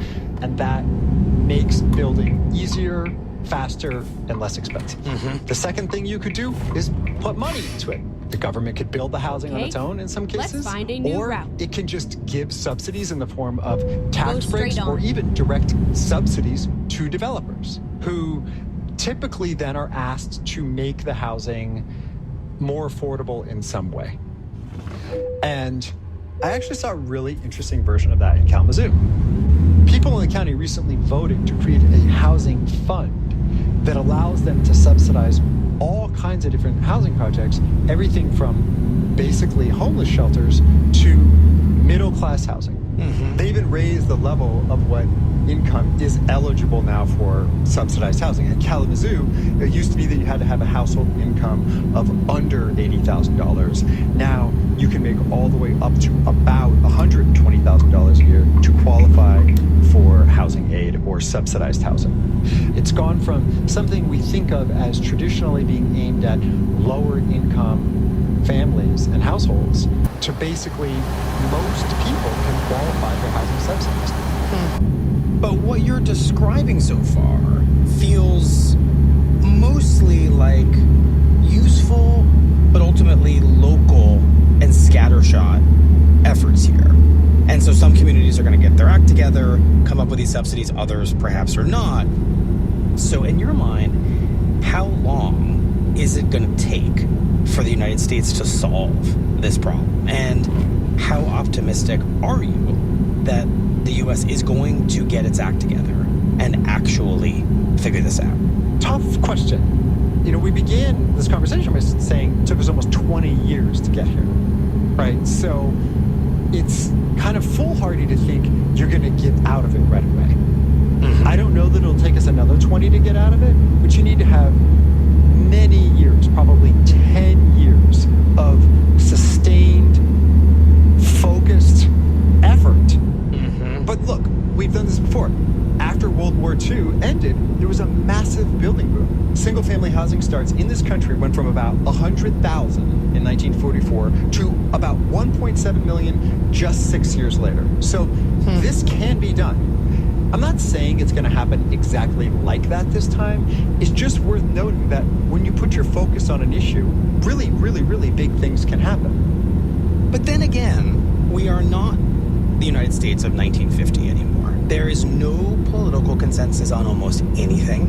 And there's always, when it comes to the government intervening and spending money, suspicion and sometimes anger over why is somebody else getting something, a handout, that I'm not getting. And so how do you think about that? So I think that the weakest argument against the government doing this is that it's pushing us in a new direction, a newly subsidized housing market, because this has always been how it has been. Pretty much the entire housing market is subsidized in some way, from the 30-year fixed mortgage that you think banks give you out of the goodness of their heart, to huge tax breaks that people get for their mortgage interest, etc. The federal government has its financial heft and power into pretty much the entire housing market. And really on a more abstract level, you could argue that pretty much all of land is to some extent subsidized. I mean, think about homes that are near public transit, homes that are near... Or schools. Yes, homes that are near a really great public school system, some of the most expensive homes in America. So the entire real estate market is subsidized to some degree. And really the question is, who do we subsidize and to what extent? Fair question. And to bring us back to where we started this conversation, from what you're saying, this sick patient of a U.S. housing market now needs the government's help. And the government has been subsidizing the housing market when it wasn't sick in all kinds of ways for a very long time. And so there's a reasonably compelling case for the government to intervene now, meaningfully and broadly, when the crisis, the patient, is in a very acute situation. Yes, but it's going to require the kind of concentration and focus that governments, frankly, aren't that used to putting in. But the reason I think that they can and ultimately will solve this is that it's not going away. The housing crisis we have right now is going to be worse next year. I don't care what happens with interest rates, it's going to be worse next year. It will probably be worse the year after that. And so, at some point, the size of the problem, the fact that it is not going away, is going to create the conditions for that focused effort. Well, Connor, thank you very much. You're welcome.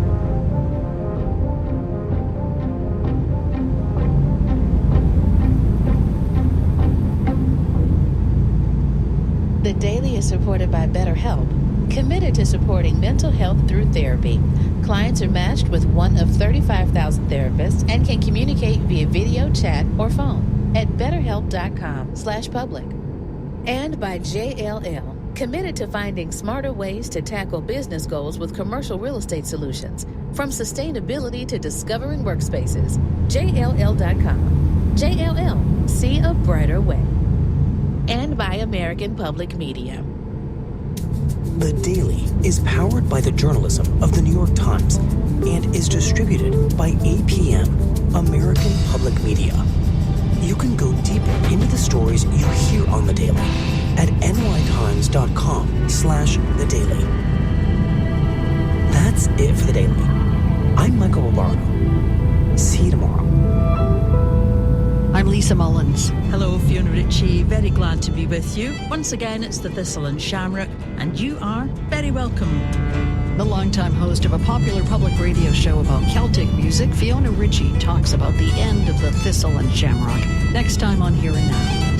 tomorrow at 12 noon here on News 88.7. Be sure to tell your smart speaker to play News 88.7. It was just under a year ago that Hamas attacked Israel and there was a new war in Gaza. But throughout that war, everyone's been trying to avoid a broader regional conflict. We've heard it a million times. As we said from day one, we have an intense focus on preventing this conflict from spreading. Now, as we approach the one-year anniversary of those initial attacks in Israel, it looks like we've never been closer to that broader conflict. Thousands of pagers exploded in the hands and pockets of suspected members of Hezbollah. The attacks were aimed at Hezbollah militants, but exploded in civilian areas, even in Beirut living rooms, affecting families across the country. It seems the fiery path to all-out war has begun in the hills of southern Lebanon. The Israelis unleashed a massive aerial bombardment. On Today Explained, we are heading to Lebanon. First News. Live from NPR News in Culver City, California, I'm Dwayne Brown. As the situation in the Middle East escalates, President Biden says a full-scale war between Israel and Hezbollah is in no one's interest. Speaking to the United Nations General Assembly for the last time today, Biden said the conflicts around the world, from Gaza and Lebanon to Ukraine and Sudan, can get better, reminding those gathered what happened in Vietnam. Today, the United States and Vietnam are partners and friends. And it's proof that even from the horrors of war, there's a way forward. Things can get better. We should never forget that. I've seen that throughout my career. Biden's last address to world leaders comes after 5 decades of serving the U.S. in various roles, including as a senator. He said a diplomatic solution is still possible in Gaza, calling it the only path to lasting security for both countries. The Justice Department is suing Visa for allegedly monopolizing the debit card market. NPR's Scott Horsley tells us that lawsuit says Visa's anti-competitive behavior drives up prices for both businesses and consumers. Visa handles more than 60% of all debit card transactions in the U.S., pocketing a fee every time a customer taps or swipes a debit card to make a purchase. Those fees add up to more than $7 billion a year for Visa. The Justice Department says the company has jealously guarded that business in violation of antitrust law. The lawsuit says Visa paid would-be competitors to stay out of the market and structured its pricing in a way that makes it prohibitively expensive for merchants to use rival networks. This is not the first time Visa's run afoul of the DOJ. 4 years ago, the government sued Visa to block the company from taking over the fintech Plaid, which Visa allegedly saw as a threat to its lucrative debit card business. Scott Horsley, NPR News, Washington. Well, stocks finished higher across the board on Wall Street today. This is NPR. A Russian court has sentenced an American to 6 years in prison. NPR's Charles Maines tells us from Moscow he was convicted of trying to kidnap his own Russian son. The court ruled American Daniel Joseph Schneider tried to transport his 4-year-old Russian-born son out of the country without his Russian mother's consent in July of last year. The court said Schneider had been apprehended while attempting to cross with the boy into neighboring Poland through a forest in Russia's western Kaliningrad region. The U.S. Embassy in Moscow says its officials have maintained consular visits and contacts with Schneider's legal team throughout the trial. Schneider's conviction comes just weeks after Russia, the U.S., and several European countries carried out a large prisoner exchange that included several Americans. Yet they're far from the only U.S. citizens currently in Russian prisons. Charles Maines, NPR News, Moscow. A survey by the U.S. Chamber of Commerce shows nearly all small businesses are using a software tool that's enabled by artificial intelligence. The Chamber says 98% of small businesses are using AI tools to save on personnel costs and free up time. That survey found about 40% are using generative AI tools like chatbots and image creation. That's doubled from a year ago. Experts say human oversight is still key, though, and small businesses need to find the right AI tool that works best for their needs. On Wall Street, the tech-heavy NASDAQ added 100 points today. This is NPR. There's more to the story at HoustonPublicMedia.org. From in-depth coverage of issues affecting all Texans to informing you about the latest breaking news, we prioritize exceptional reporting that's always available on your favorite device. Join us daily for political news that puts substance over sensationalism and community news that shines a light on voices across Houston and beyond.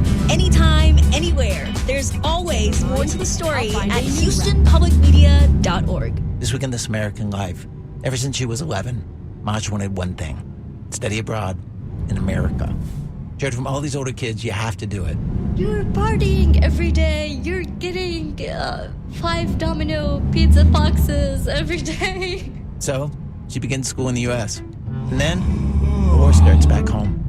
And a normal year of American high school is impossible. Tomorrow night at 9 o'clock.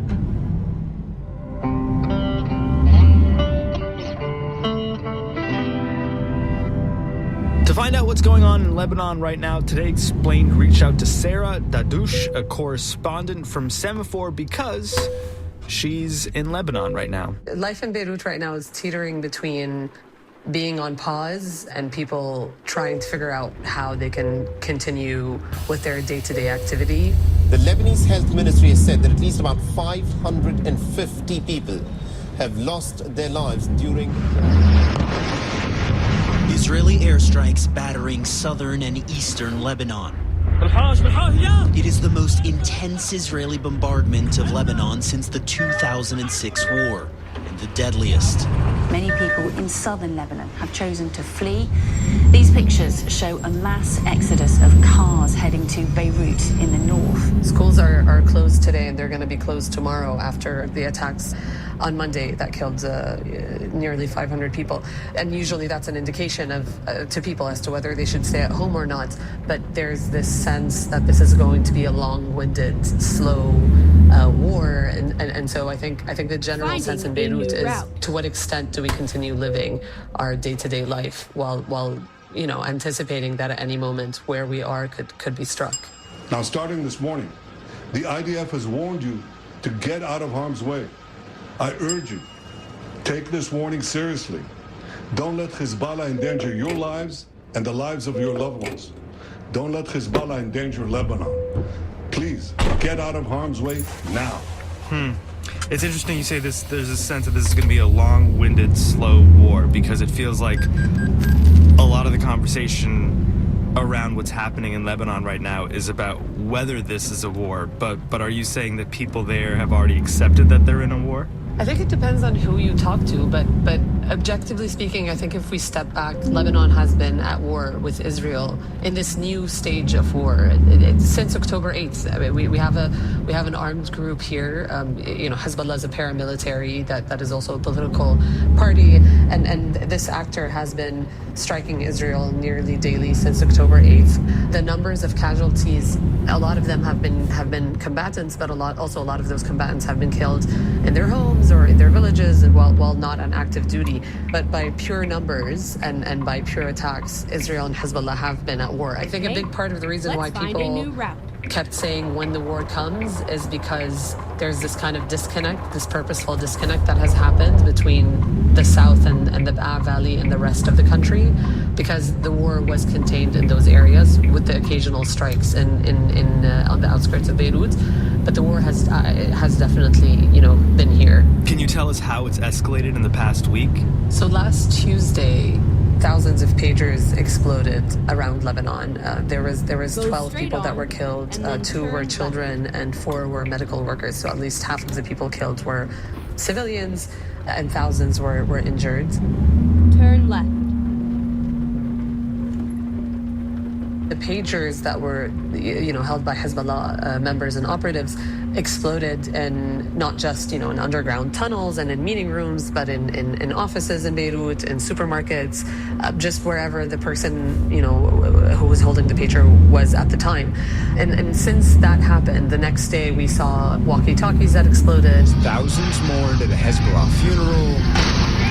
They had to plan another one. Hezbollah walkie-talkies across the country exploded in Hezbollah members' hands. In response, we saw an escalation of strikes from Hezbollah towards Israel. But really, the brunt of the attacks has been coming from Israel towards Hezbollah. We've been used to like a tit-for-tat match of raising the specter of attacks, and Hezbollah tends to match it. Video showing the moment of a suspected Israeli strike on a building yards away from where a funeral was being held for a Hezbollah soldier. The Iran-backed group saying it retaliated to this with rockets towards Israel's Kiryat Shimona. This is really part of daily exchanges of fire between the IDF and Hezbollah. But what Israel has done in the past week, the pager attacks, the walkie-talkie attacks, and then the strikes, the targeted strikes on Dahiya, the suburb of Beirut, to take out Hezbollah commanders, some of which were successful, some weren't. Those things Hezbollah has not been able to match.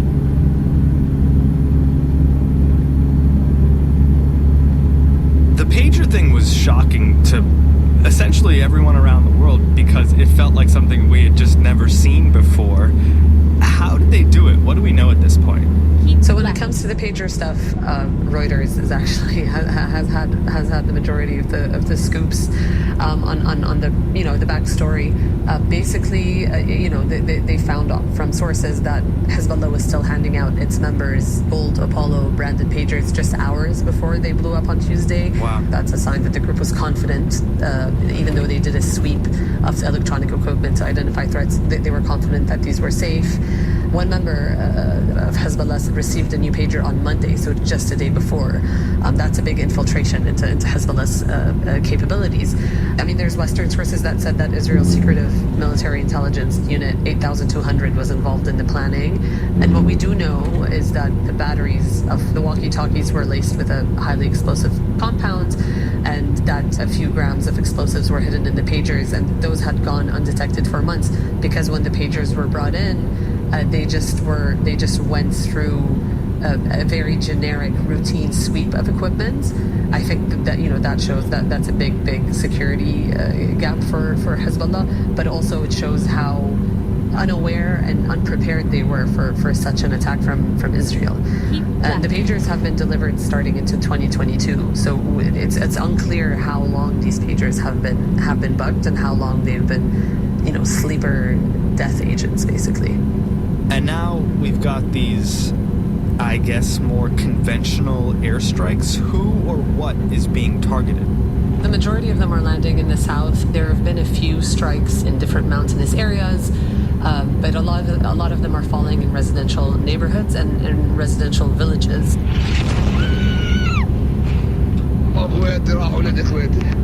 For one man, too late. My siblings and their children were all killed here, he says.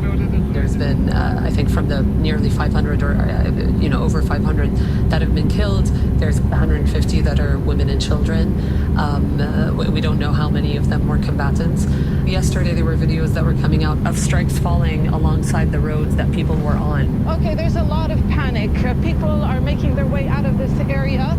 A few minutes ago, there's been another airstrike. You can see the smoke. People were taking a road that usually takes maybe 3 hours from the south to Beirut, and last night it was taking 7 to 8, 9 hours for people to get to Beirut. A lot of people slept on the road in their cars, and those were families with a lot of children. We were watching videos of strikes falling not very far from these very jam-packed roads.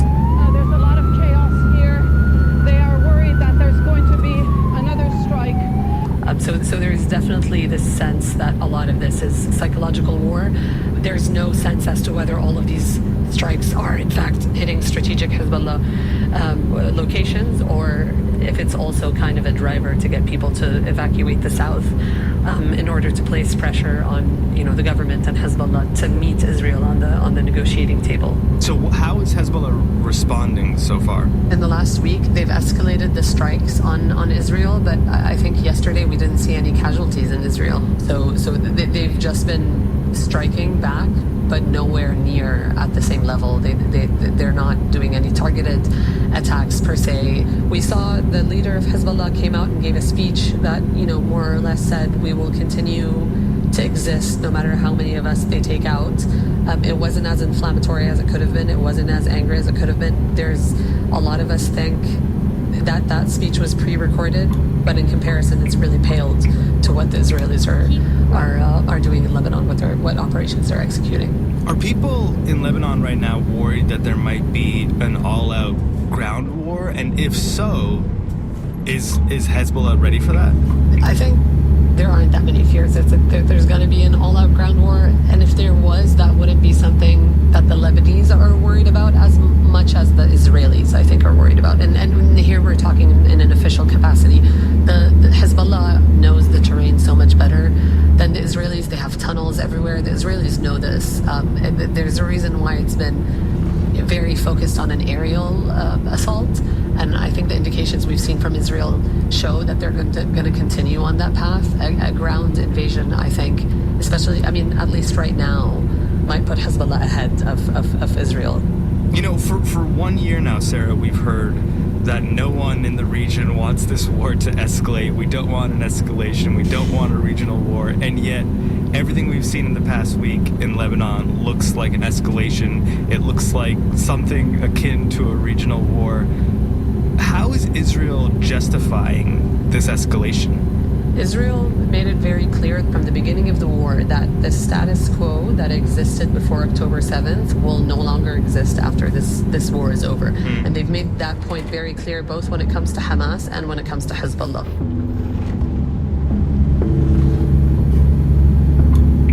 There's a very, very, very big push to return residents to the north. That's a very big priority for Israel. And once they added that as a war objective, that was a message being sent to Lebanon that we're turning our eyes towards you now. And that was last Tuesday. And they've kept that promise. But they have said before repeatedly the status quo with Hezbollah is not going to continue. What that looks like that's what we're going to find out when this war is over. Eradicating Hezbollah as an entity is just not a realistic goal. I think the question to be answered is, what will need to happen in order for Israeli citizens to return to the north? And what does that deal or lack of deal look like with Hezbollah?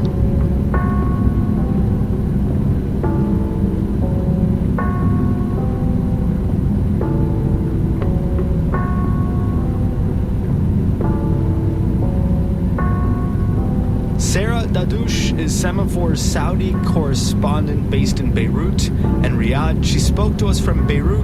Find her work at semaphore.com. When we're back on Today Explained, we're going to try and understand the strategy here.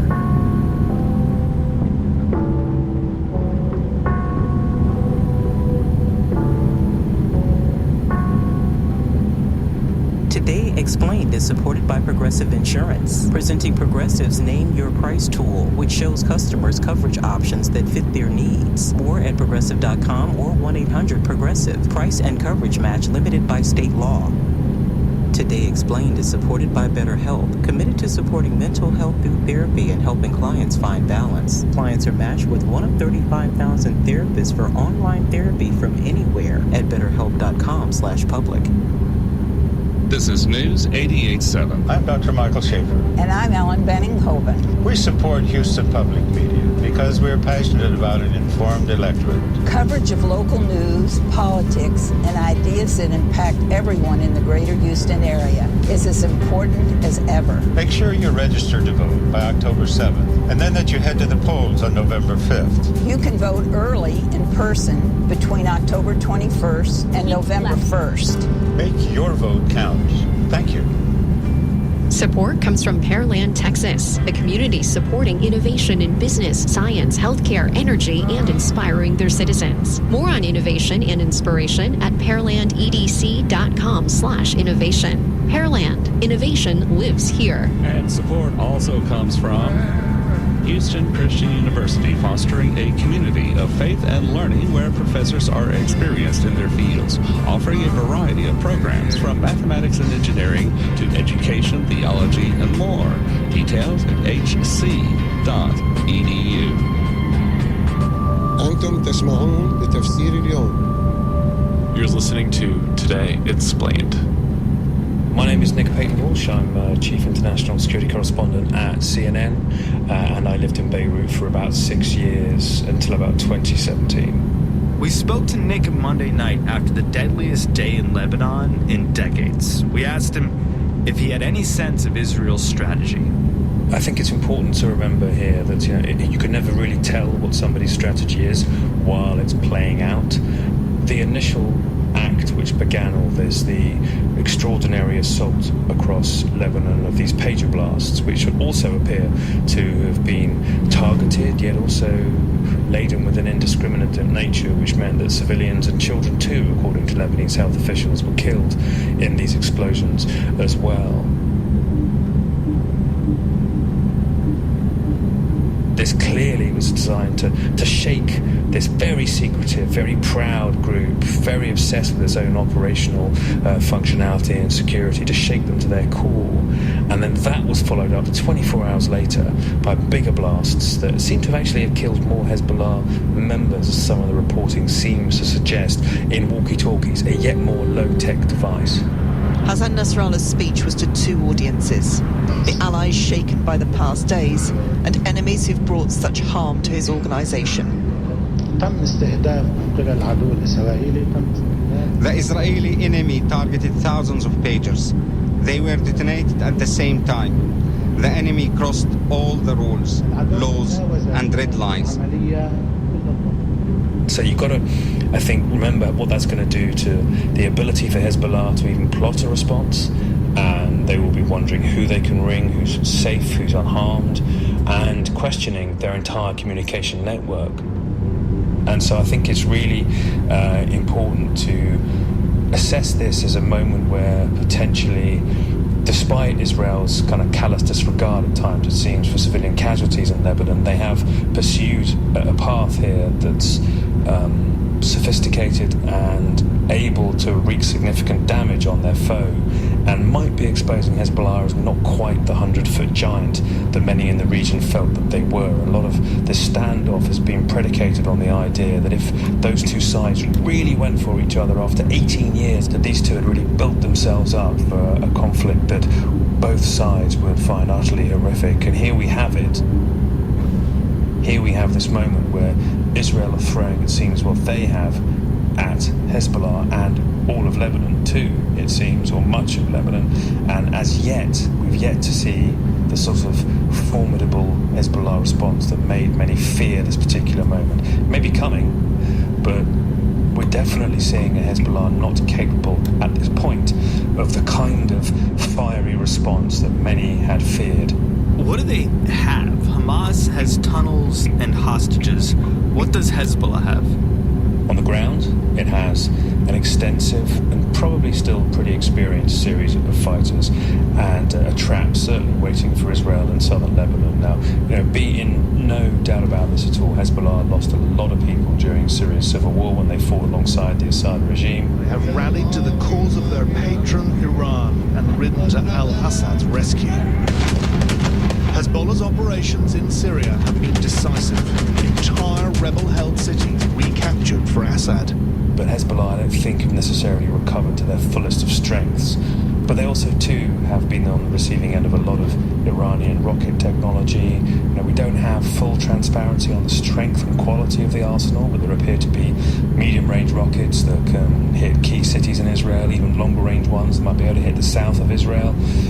Whether or not the Iron Dome is fully equipped to handle those, we'll find out probably in the days or weeks ahead.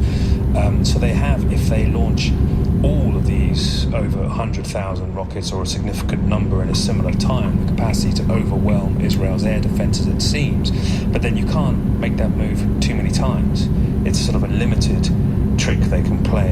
And so I think the question we're going to find out in the days ahead is whether Hezbollah feel they're at a point where they have to play that card. Now, of course, we've seen this story play out before.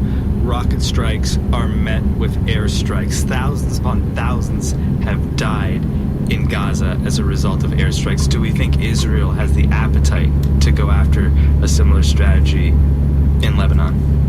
I think the Israelis are going to have to end up pursuing a somewhat different strategy in Lebanon. The strategy in Gaza has been at times brutal and horrific for the civilian population there.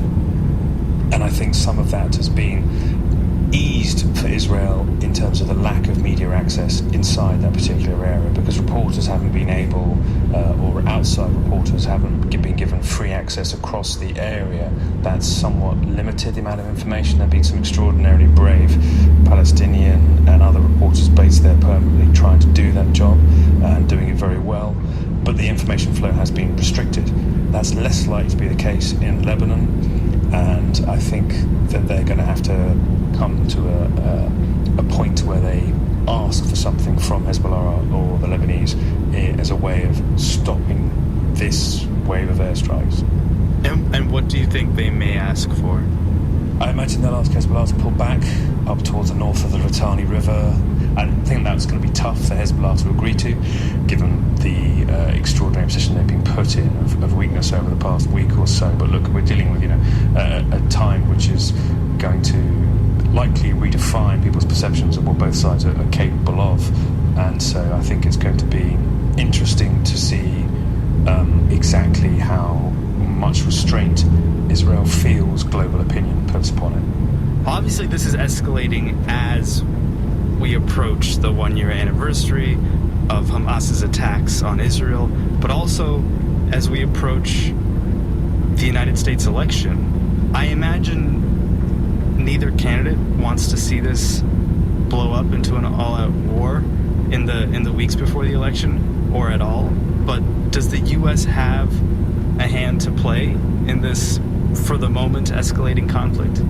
I think the shortest answer is increasingly no.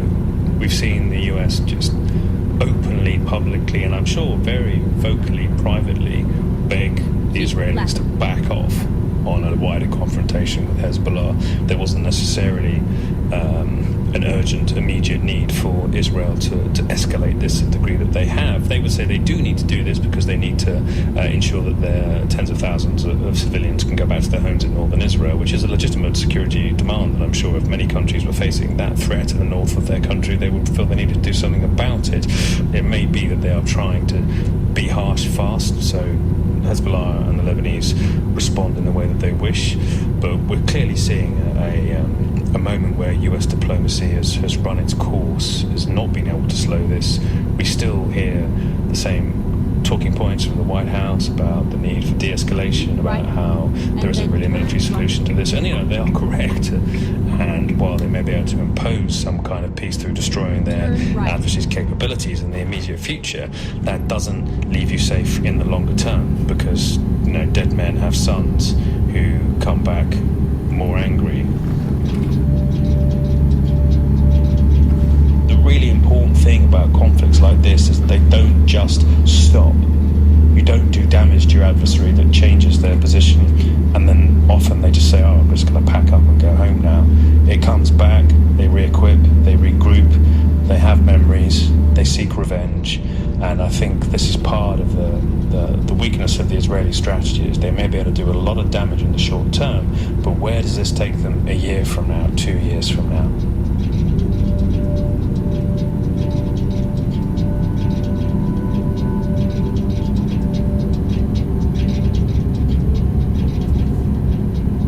Nick Peyton Walsh is the chief international security correspondent at CNN. Find them wherever you find your cable news.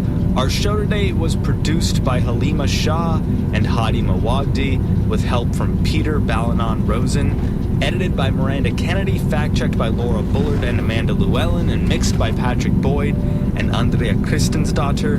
I'm Sean Rameswaram, and this is Today Explained.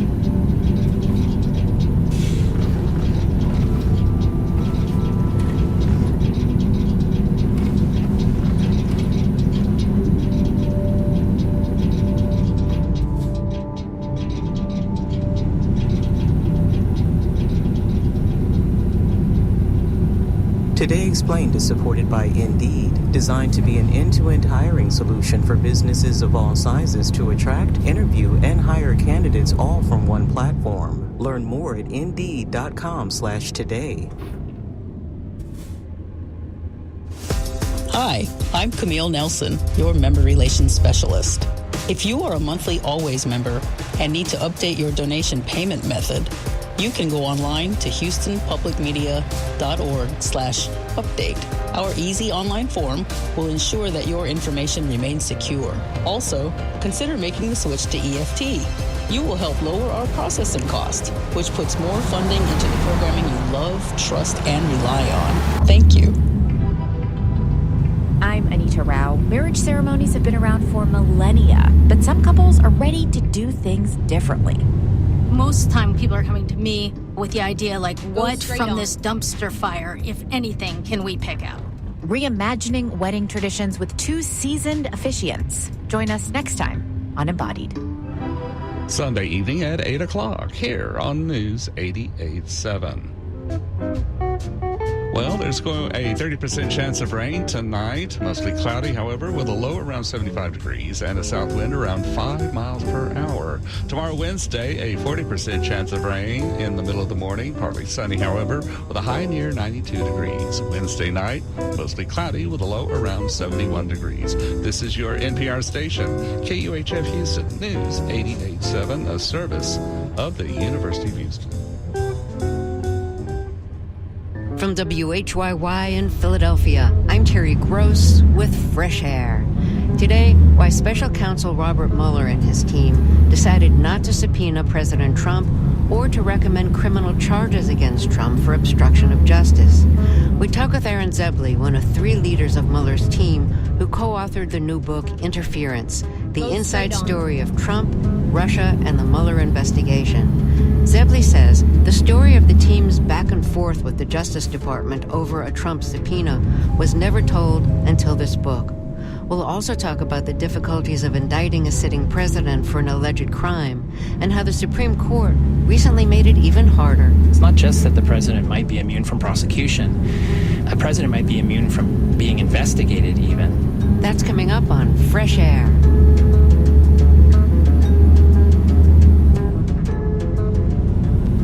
First News.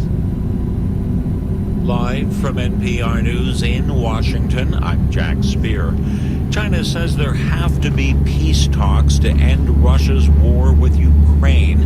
The U.S. is accusing China of fueling the war. And Ukraine's president says the only way the conflict will end is if the UN Charter is enforced. More from NPR's Michelle Kellerman. President Volodymyr Zelensky tells the UN Security Council that one day the war will end, but not because people get tired and trade things with Russian President Vladimir Putin. Putin has broken so many international norms and rules that he won't stop on his own. Russia can only be forced into peace. Secretary of State Antony Blinken says the Security Council should enforce sanctions that Russia is breaking by buying weapons from Iran and North Korea to use against Ukraine. He also took aim at China, though its top diplomat said any move to shift responsibility to China will, quote, go nowhere. Michelle Kellerman, NPR News, the United Nations. The Justice Department says it's filing an antitrust lawsuit against credit card company Visa. Regulators allege the financial services firm uses its size and dominance in the industry to stifle competition in the debit card market. Complaint contending Visa penalizes merchants and banks who don't use its system to process transactions. According to the DOJ, 60% of all debit card transactions in the U.S. run on Visa's network, resulting in about $7 billion in annual fees. It's the latest in a string of lawsuits brought by the Biden administration over practices deemed monopolistic. A Haitian organization is filing criminal charges against Republican presidential nominee Donald Trump and his running mate, J.D. Vance. NPR's Windsor Johnston reports the lawsuit stems from comments the pair made about Haitian immigrants in Ohio. Trump and Vance have repeatedly claimed without evidence that Haitian immigrants in the city of Springfield were eating people's pets. The head of Haitian Bridge Alliance is seeking charges on behalf of the organization under an Ohio statute that allows private citizens to file them. The state law requires a court hearing be held before any action can be taken. The group says Trump and Vance need to be held accountable for the, quote, devastating harm they caused to Haitians across the U.S. The FBI is investigating threats and intimidation of Haitians in Springfield, many of whom are living and working in the city legally. Windsor Johnston, NPR News. Florida residents are already starting to evacuate some low-lying areas and put up sandbags ahead of Tropical Storm Helene, which weather watchers expect could be a hurricane by the time it makes landfall somewhere along the Florida coast. Helene, the 8th named storm of the season, could strengthen into a Category 3 hurricane before possibly making landfall on Thursday. The storm's expected to cross the Caribbean Sea and into the Gulf of Mexico. This is NPR. Support for NPR comes from NPR stations. Other contributors include C3 AI. C3 Generative AI works to enable rapid access to hallucination-free insights from enterprise systems using any LLM, helping turn the invisible into the obvious. This is Enterprise AI. This is Asian View from NHK World Japan. I'm Keiko Kitagawa. A Russian military aircraft entered Japan's airspace 3 times on Monday. Japan Air Self-Defense Force fighter jets used flares to warn the intruder, the first time they have ever done so. Tokyo says the Russian Il-38 patrol aircraft entered Japanese airspace near northern Japan's Rebun Island 3 times between 1 p.m. and 4 p.m. Defense Ministry officials say ASDF jets were scrambled in response. They say the planes fired off the flares after the Russian aircraft did not respond to radio warnings. Prime Minister Kishida Fumio reacted strongly to the incursion.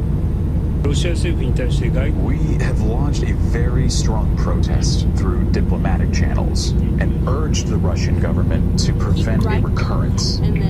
This is the first time the ASDF has used warning flares since Japan introduced a set of anti-aerial intrusion measures. A senior Japanese diplomat is demanding that China investigate the fatal stabbing of a Japanese schoolboy in the city of Shenzhen. Japanese State Minister for Foreign Affairs Tsuge Yoshifumi met Chinese Vice Foreign Minister Sun Weidong on Monday. Tsuge visited Beijing after the 10-year-old student at a Japanese school was killed last week. He wants Chinese authorities to clarify the suspect's motive and other details of the attack and to take concrete steps to ensure the safety of all Japanese nationals in China. Sun expressed regret over the incident. He said he will work to ensure the safety of Japanese and other foreign nationals. Sun said China will crack down on any kind of violence. This is NHK World Japan. Houston Public Media is a service of the University of Houston and is supported with your gifts to the Houston Public Media Foundation. More information available online at houstonpublicmedia.org/donate. This is Fresh Air. I'm Terry Gross. As we near the presidential election, a new book answers a lot of questions about the Mueller investigation. Special counsel Robert Mueller was appointed by acting Attorney General Rod Rosenstein to investigate any links or coordination between the Russian government and people associated with the 2016 Trump campaign, as well as other related matters, including possible obstruction of justice, witness tampering, or destruction of evidence. The book takes us behind the scenes of the investigation. It answers questions such as why the special counsel's office didn't subpoena President Trump, why no criminal charges against Trump were recommended, and the reaction inside the special counsel's office when then Attorney General William Barr released his own inaccurate summary of the investigation. That summary misled Americans about what the report's conclusions really were and enabled Trump and the White House to incorrectly claim the report found no obstruction and no collusion. The new book, Interference, The Inside Story of Trump, Russia, and the Mueller Investigation, is written by 3 lead members of Mueller's team, including my guest, Aaron Zebley. He was Mueller's deputy during the investigation and was Mueller's chief of staff when Mueller was the FBI director. Zebley oversaw the editing of the Mueller report. Aaron Zebley, welcome to Fresh Air. Can you describe your role in the investigation as Mueller's deputy? I would say I was more or less the chief operating officer. I oversaw all the investigations and all the prosecutions. We had team leaders for each of our investigative teams, but I was overseeing all of it, as I said, as the chief operating officer, more or less. There were a lot of criticisms for not having subpoenaed Trump. You say the story of the back and forth with the Justice Department over the subpoena has never been told until this book. Why did the Mueller team insist that it was essential to question President Trump? One of the central questions of our obstruction of justice investigation was the president's intent. Obstruction of justice has an intent element that is whether or not the person behaved with corrupt intent. And the best evidence of that, we thought at the time, or at least very good evidence of that at the time, would be talking to the president himself. One of the things you wanted was Trump's explanation for firing James Comey, who was then the director of the FBI. What were some of the specific things you wanted to ask about?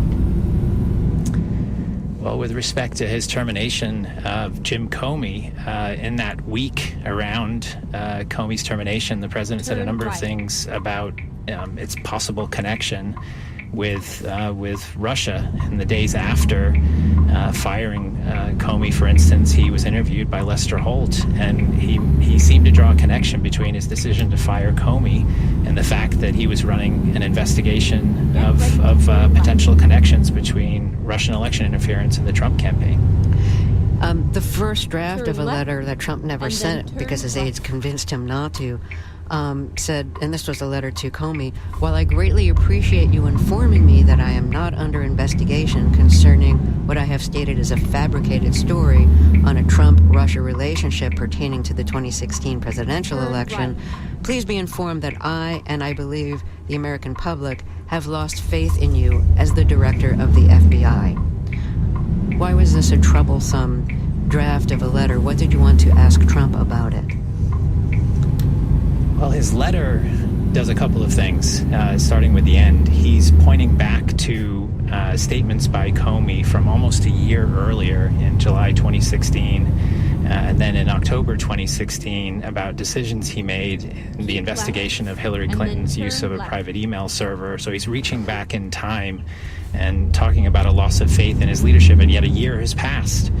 And at the same time, we knew from other information we had gathered that actually what the president was most concerned with was the fact that there was this investigation of potential links and coordination between Russian election interference and their efforts to interfere in the election and the Trump campaign.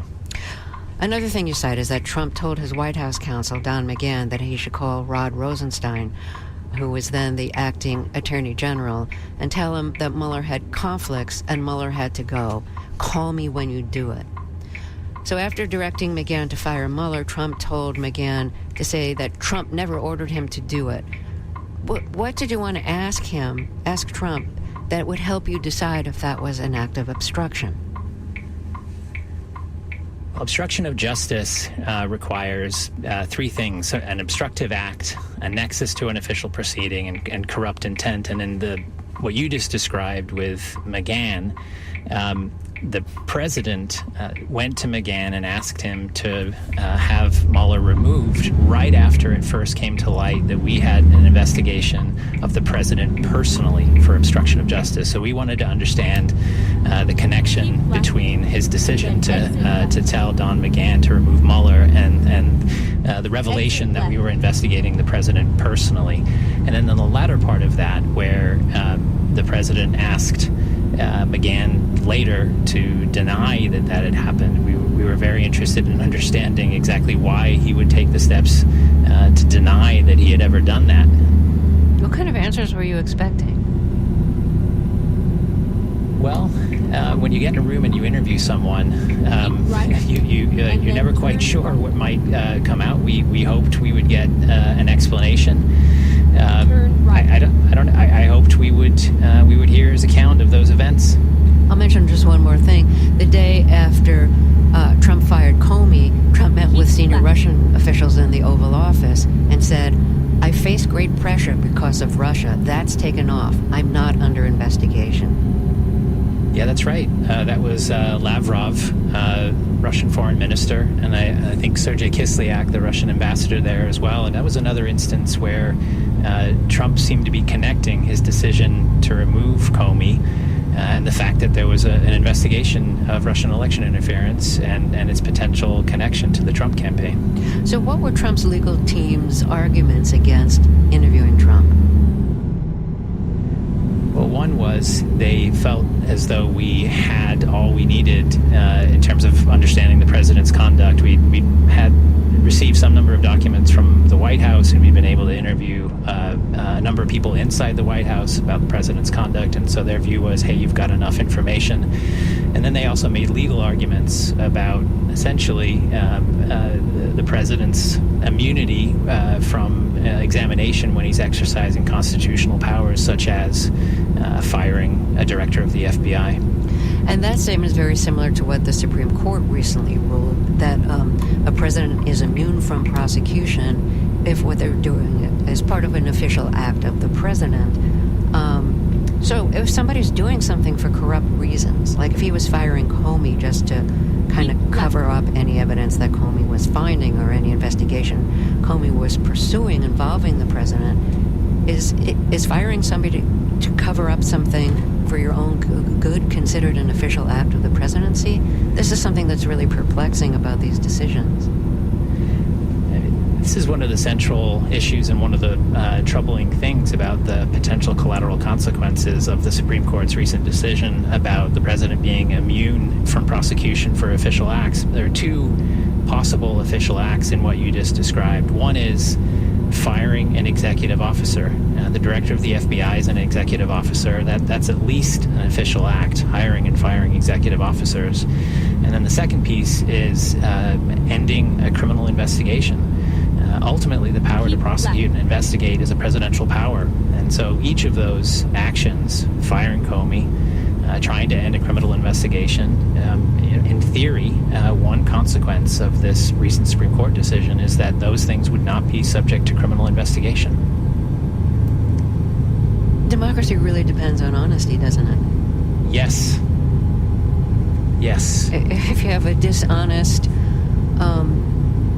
executive, then what happens to these rules? I mean, it's exactly...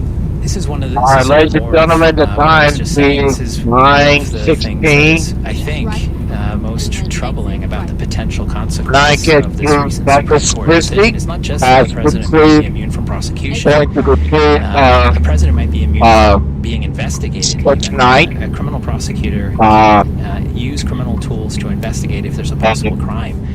I need to thank you all for the president is immune now and forever, which it says for official actions. There's a real question as to whether or not those actions will actually be investigated and see the light of day. So the way it worked out was you finally agreed to submit written questions with 71 answers from Trump. So you submitted a list of what's like 76 questions. It took 2 months for you to get answers to those questions. What was your reaction to the responses that you did get? They were uninformative. There were a lot of responses. I mean, I think every lawyer understands when you write answers to questions, you're really not going to reveal much information. It's exactly what happened. And you don't get to ask a follow-up question. Yeah, exactly. That's the value of an interview. You get to see the person, you get to follow up, you get to press them when there are opportunities. So yeah, out of the written testimony. I don't think there was anything that contributed to our understanding of what had happened with the Russians or what had happened in the president's conduct towards our investigation. What do you think you might have gotten if you actually got to talk with him? Thank you all for talking with me. By the way, written responses, written questions with responses given to us later.